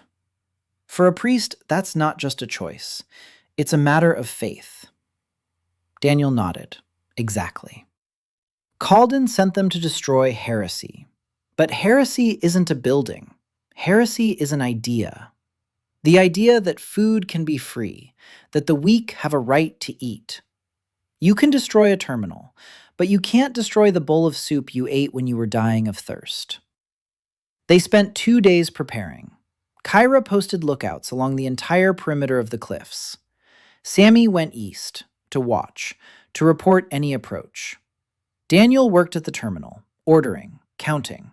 20 portions of water, 20 portions of hot food, noodles in chicken broth. The very same. Simple, like at a roadside diner in Seoul. He knew what he was doing, not just feeding, choosing a. Hot noodles in broth after 7 days in the desert isn't just food, it's a revelation. It's warmth that enters through the throat and reaches the heart. He prepared it like a soldier prepares a position, carefully, with attention to every detail. Mire helped, silently. Her hands didn't tremble. She arranged the bowls on a large flat stone by the gate, in neat rows. 20 bowls, 20 pairs of chopsticks, 20 mugs of water. Like setting a table. Daniel looked at it, and his throat tightened for a second. She was setting the table for the people who were coming to kill them. At dawn on the 222nd day, Sammy returned. They're close. An hour's walk, maybe less. 20 people, barely moving. The wagon has fallen behind. No water. Daniel went out through the gate, alone, like last time with the mercenaries. But this time, Ariel was standing beside him. She insisted. She said, I know their language, ritual, temple. You won't be able to speak to them so they can hear you. I can. Daniel looked at her. She stood straight. Her light hair was pulled back. Her back was straight. Her face was calm. a former priestess who had returned to those who had cast her out, not with vengeance, with bread. He nodded. They emerged from the morning mist, 20 figures, tall, in white robes, once white, now gray with dust and sweat. They were walking, but barely.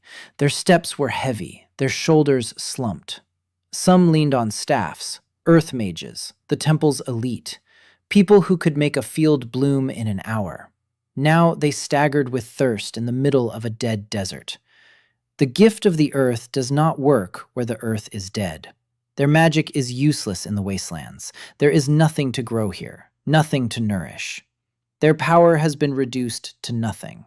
Only people remain, tired, hungry, frightened, because they were used to being strong, and for the first time in their lives, they found themselves weak. Their commander walked in front, tall, gray-haired, with a staff in which a green stone sparkled, the symbol of the gift.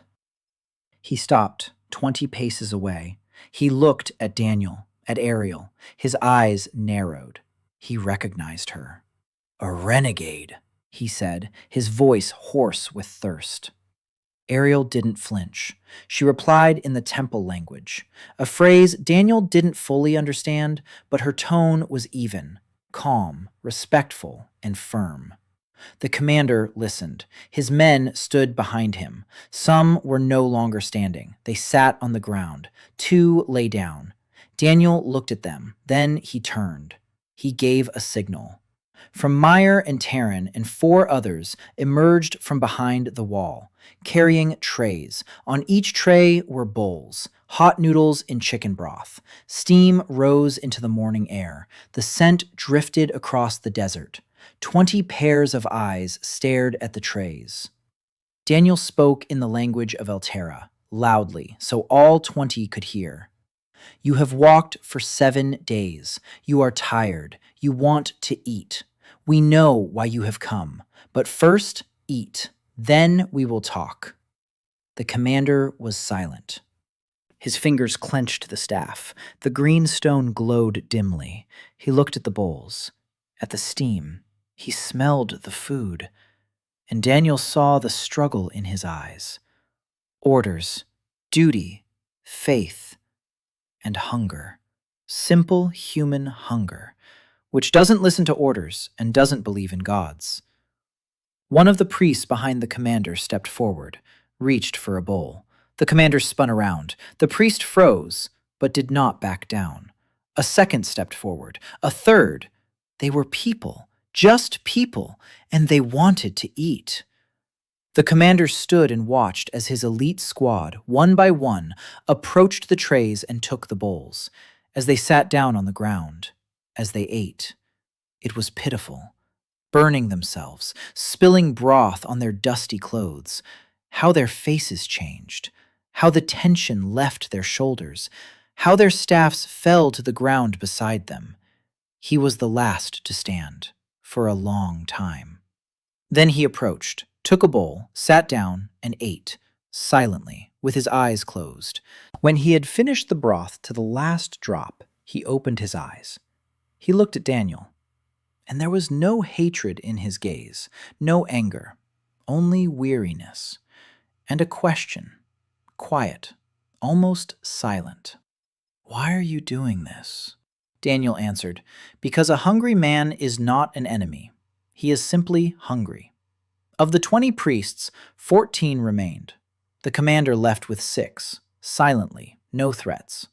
Daniel gave them water and food for the return journey. Full flasks, full bags. The commander took them, didn't say thank you, didn't promise to return. He just took it and left. Daniel watched them go. 6 figures in white fading into the yellow haze to the west.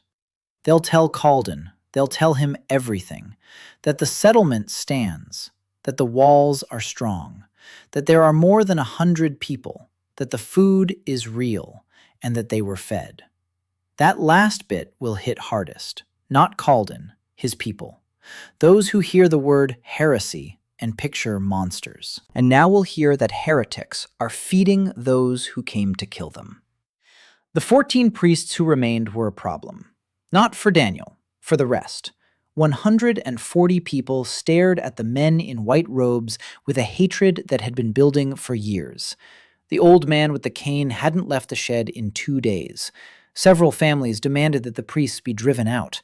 One man walked up to the priest by the well and spat in his face. The priest stood and watched. He didn't move. His hands hung at his sides. Kira intervened. She broke it up. She came to Daniel with a grim expression. She said, "There will be blood if you don't decide."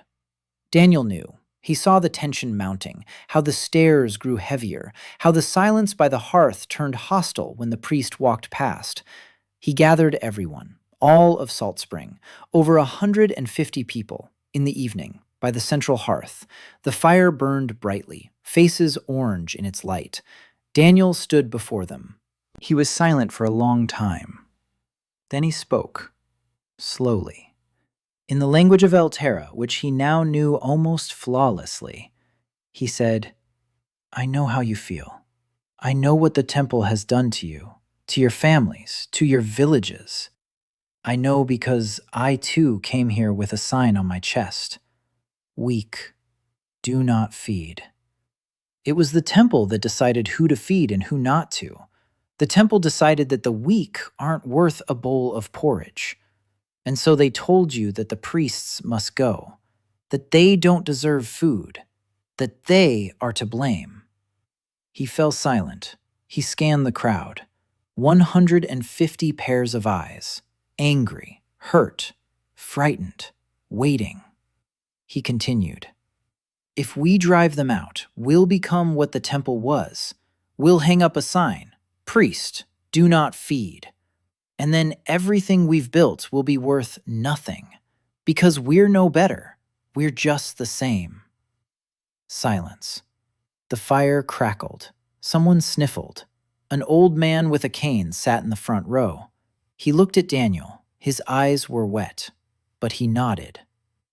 Slowly, once, Daniel continued, "There are no priests here.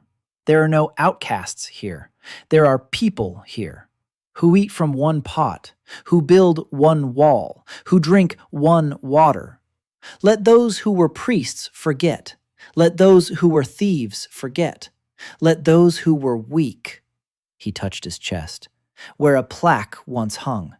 Let them forget. Here we start anew. Everyone." He fell silent. He stood. He waited. People exchanged glances. They whispered. Then the woman with the scarred face, the one who had arrived during the first week, stood up. She approached the nearest priest, a young man who was sitting off to the side and wouldn't look up. She held out a bowl to him, her own, filled with hot porridge. The priest looked up. He looked at the bowl. He looked at the woman. She nodded. He took it. His hands were shaking. The woman turned away. She went to the cauldron. She took a new portion for herself. She sat down next to him. They ate in silence, side by side, a former outcast and a former priest, at the same stone, from the same cauldron. After that night, the tension didn't disappear, but it subsided. The priests worked, alongside everyone else. They hauled stones, they dug. Some were literate and began helping Ariel with the accounting. Some knew how to treat ailments with simple herbs and helped Lena. One turned out to be an excellent cook. The temple kitchen taught him to work with whatever they had. Daniel put him in the communal kitchen next to the women who were cooking. The first day, they didn't speak. Neither did they on the second. On the third, a woman asked him how he cut onions so they wouldn't taste bitter. The priest showed her. She nodded. She tried it. It worked. On the fourth day, they talked about recipes. Food had once again done what words could not. On the 235th day, news arrived that changed everything. A caravan, not a merchant's, a royal one. 3 wagons with flags, 20 guards. But the wagons were empty. No cargo, no gifts. The soldiers looked worn out, tired, dusty, with empty flasks. They stopped at the gate. A man stepped out of the front wagon. Not young, in simple traveling clothes. No jewelry, no crown, no symbols of authority. But his back was straight, and his eyes were the eyes of a man accustomed to looking down on the world. He looked at the walls, at the fields beyond the walls, at the people, and he said, "I am a traveler. I ask for water and shelter." Daniel stood at the gate, in an apron, with a towel slung over his shoulder. He had just finished serving dinner. He looked at the traveler, at his wagons, at the soldiers, at the empty flasks, and he understood. He'd been told 3 days ago. Sammy found out through her network. The king had left the capital, in secret, with a small entourage. He's heading east, to the wastes, to a place called the Salt Spring. He's traveling not as a king, but as a supplicant, incognito, in plain clothes, with a single trusted advisor and a guard detail ordered to remain silent. Daniel knew who was standing before him, but he didn't let it show. That was important. Not to humiliate, not to expose, to let the man enter as he wished to enter, quietly, simply, like everyone else. Daniel said, "Come in." He led him and the soldier inside, into the common hall. By this time, the common hall was a proper hall, a large canopy of stone and wood, with long stone tables, with benches, with a hearth in the center. Everyone ate there, in the morning, in the afternoon, in the evening. Exiles next to former mercenaries, children next to the elderly, former priests next to former thieves. Daniel seated the king, between Sammy and the old man with the cane. Sammy shifted over. She looked at the stranger without interest. The old man nodded to him, politely, as he would to any new face.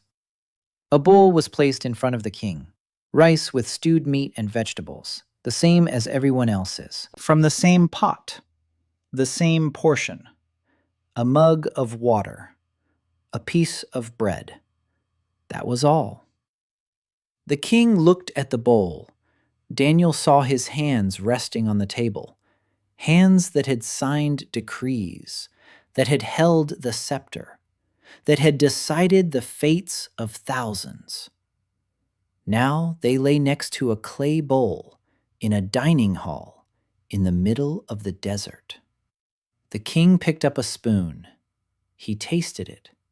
He ate slowly, in silence. All around, the usual lunch bustled. Children laughed. Someone argued about whose turn it was to wash the pots. Taryn was telling something to Hertz, the blacksmith. Mire was handing out seconds. Yuna was doing calculations on a piece of paper. Lena was bandaging someone's finger. Kyra stood by the wall and ate standing up, as always. Ariel sat by the window and read.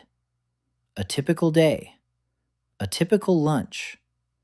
For everyone except one person who ate and remained silent, glancing around with eyes in which something was breaking. After lunch, the king found Daniel, or perhaps Daniel found him. They stood by the wall, looking out at the fields. Green rows of rice, root vegetables, rows of carrots. Everything was growing, despite the drought, despite the heat, despite everything. The king said quietly, "I thought you had built a kingdom here." Daniel wiped his hands on his apron. He shook his head. "No, Your Majesty. I built a dining hall here. Just a very large one." The king turned to him, abruptly. His eyes grew sharp. "You know who I am." Daniel nodded. From the very first moment. The king was silent. Then he asked, "Why didn't you say anything?" Daniel replied, "Because everyone eats the same here. Kings too." They talked until evening.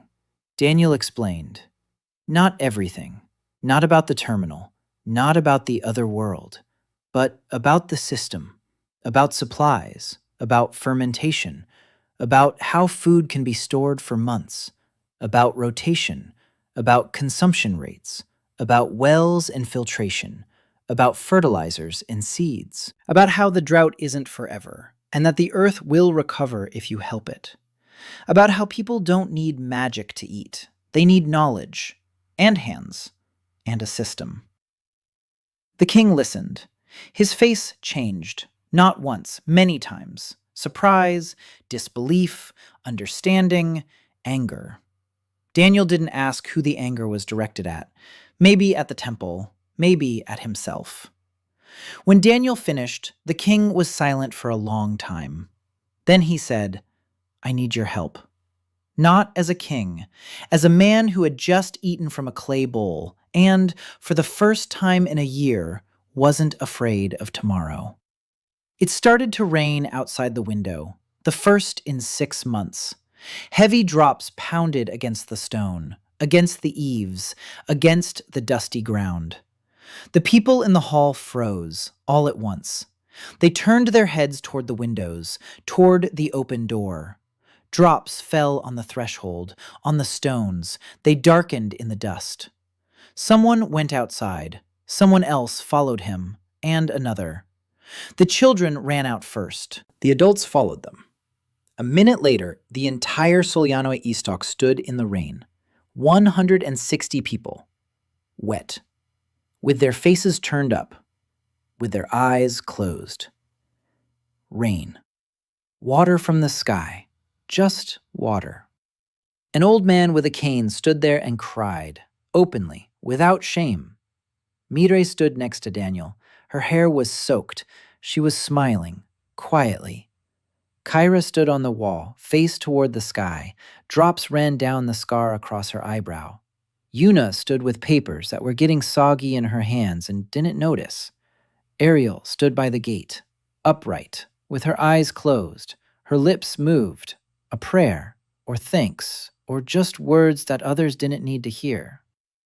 Sammy stood on the roof of the canopy, arms outstretched, catching the drops in her palms. Lena stood at the entrance to the infirmary and looked up at the sky with an expression Daniel had seen on her face only once before, when she saved that first child. Relief. Daniel stood and watched them all, and thought the terminal had nothing to do with it. It was just rain. Just a coincidence. But sometimes coincidences mean more than plans. It rained for 3 days. Not heavy, gentle, steady. The earth drank and could not get enough. The wells rose. The fields came to life. Ariel said it was a tear. That's what the magicians call the last moisture before the earth dries up completely. After that, it will be worse. But now, Daniel used every drop. Cloth was hung between the posts. Water dripped into pots, pots into cisterns. 3 stone vessels lined with clay, each holding 1,000 liters. By the end of the rain, all 3 were full, 3,000 liters. For 160 people, that's 20 days. Just water that fell from the sky, and saved because someone had thought ahead. The king stayed for 5 days. He walked through the settlement. He looked at the pots with fermented root, at the distribution schedule, at Ariel's notes, at the paper and pencils he had never seen before, at all this small, precise apparatus that worked without magic.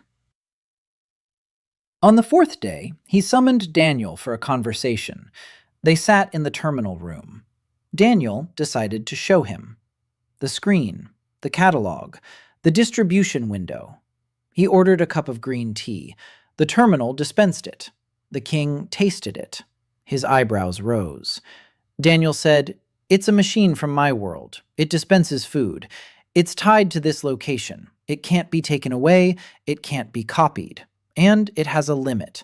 119 servings. That won't be enough for the whole continent." The king asked, "Then why are you showing it to me?" Daniel replied, "Because the machine isn't the solution. The solution is knowledge, fermentation, storage, rotation, fertilizers, filtration. Everything I do can be done without the machine. Slower, harder, but it can be done. Teach people to store food, and they'll survive any drought." The king was silent. He drank his tea. Then he said, "Calden believes you are a threat to the order." Daniel shook his head. "I propose a different order, one where a person's value lies not in their gift, but in what they can do and are willing to give." The king said, "Fine words. Lords listen to power." Daniel nodded. "Then show them the power of the reserves. In 3 months, half the continent will be starving. Whoever has the food makes the decisions. I have it. The temple does not." The king looked at him. Then he said, "You could have demanded a title, land, power, but you ask only to be left alone and to be allowed to teach the people." Daniel replied, "I am a storekeeper, not a king. I need a warehouse and people who know how to use it." The king left quietly. A week later, Sammy brought the news. By royal decree, Salt Spring has been declared a territory under the protection of the crown. The temple's campaign is forbidden. Calden received the decree and read it twice. Then he sat down and didn't move for a long time. Daniel didn't celebrate. It's a truce, not a victory. But time has been bought. The drought struck again. After the rain, things got worse. The rain had stopped. The temperature rose. It was hot even at night. People came in droves. 213 people on the 250th day. The terminal, plus the harvest, plus fermentation, yielded 300 portions. Just enough. Mire kept track of every portion, every person, every pregnant woman who needed more calories, every builder who needed protein. The terminal remembers numbers. She remembered people. On the 260th day, a figure appeared on the horizon.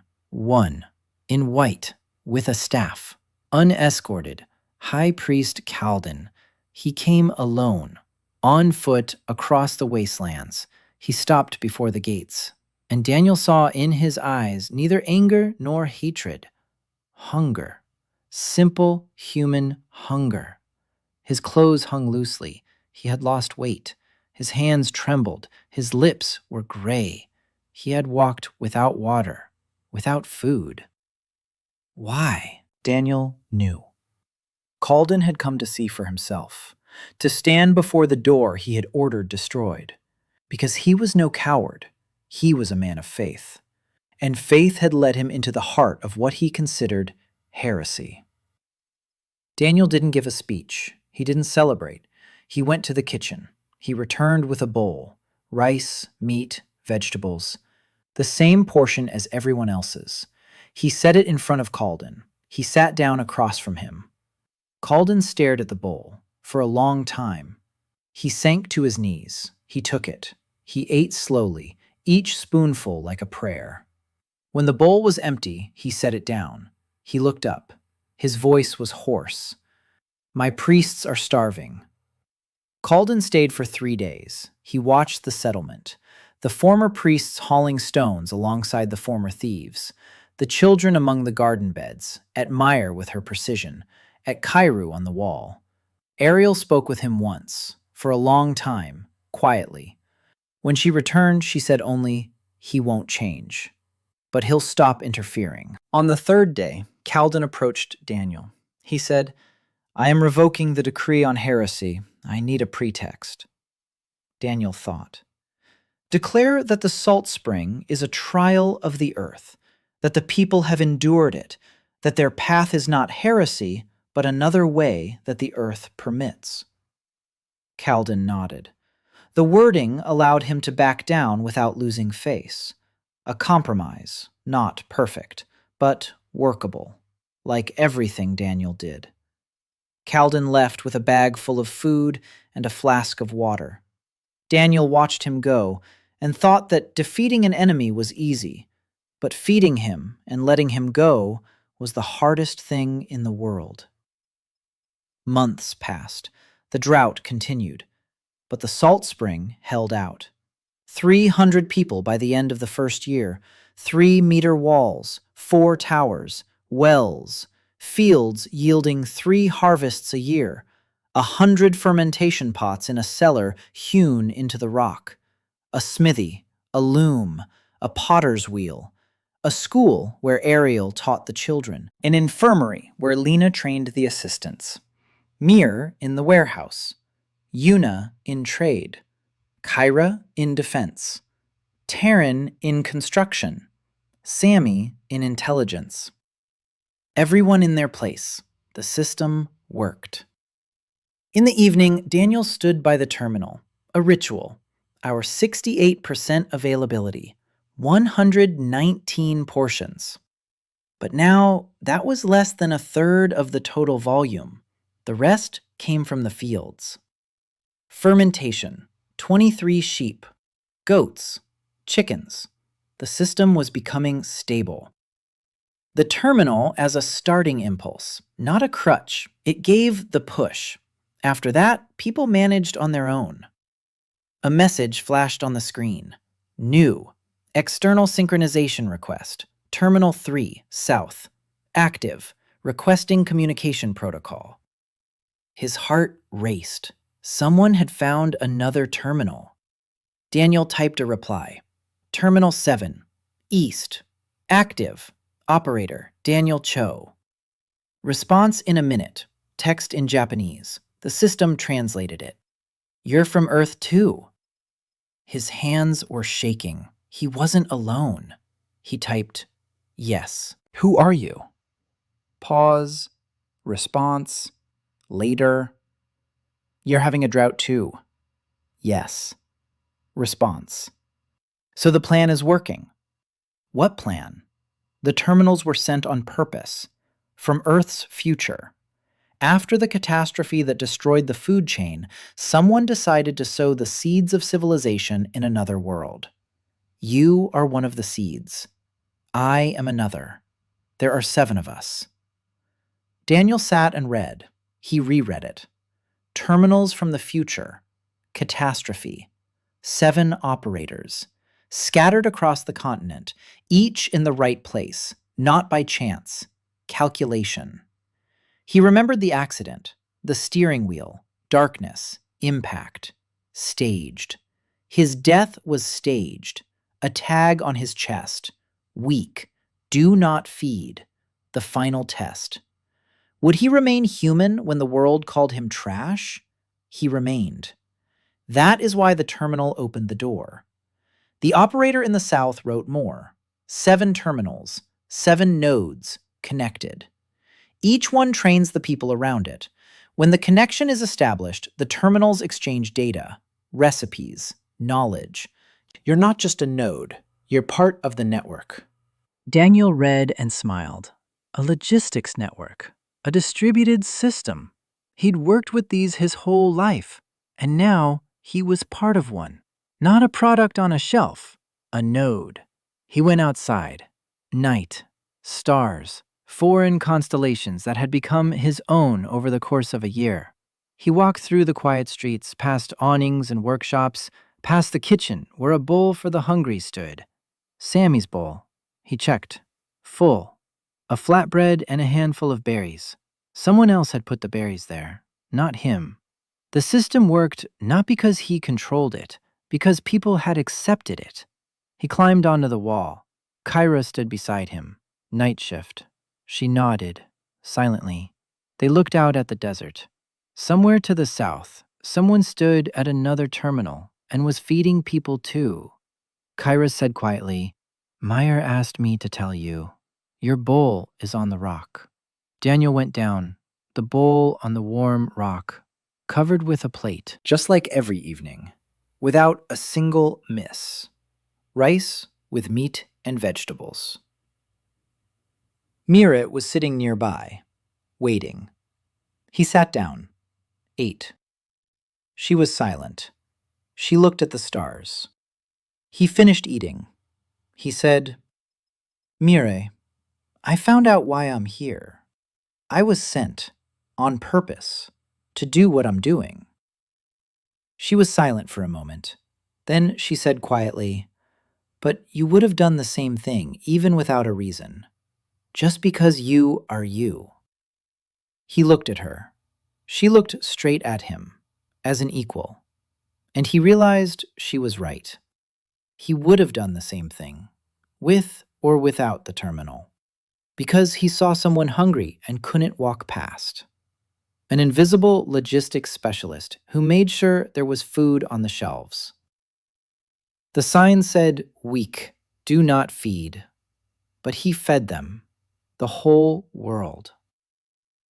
Morning. The sun was rising. Daniel stood at the gate, in an apron, with a towel slung over his shoulder. Behind him, the salt spring was waking up. Smoke, the smell of porridge, voices, children's laughter, the clang of a hammer, the splash of water. He turned. He walked toward the kitchen. Mire was already setting out the bowls, 300 of them, in neat rows.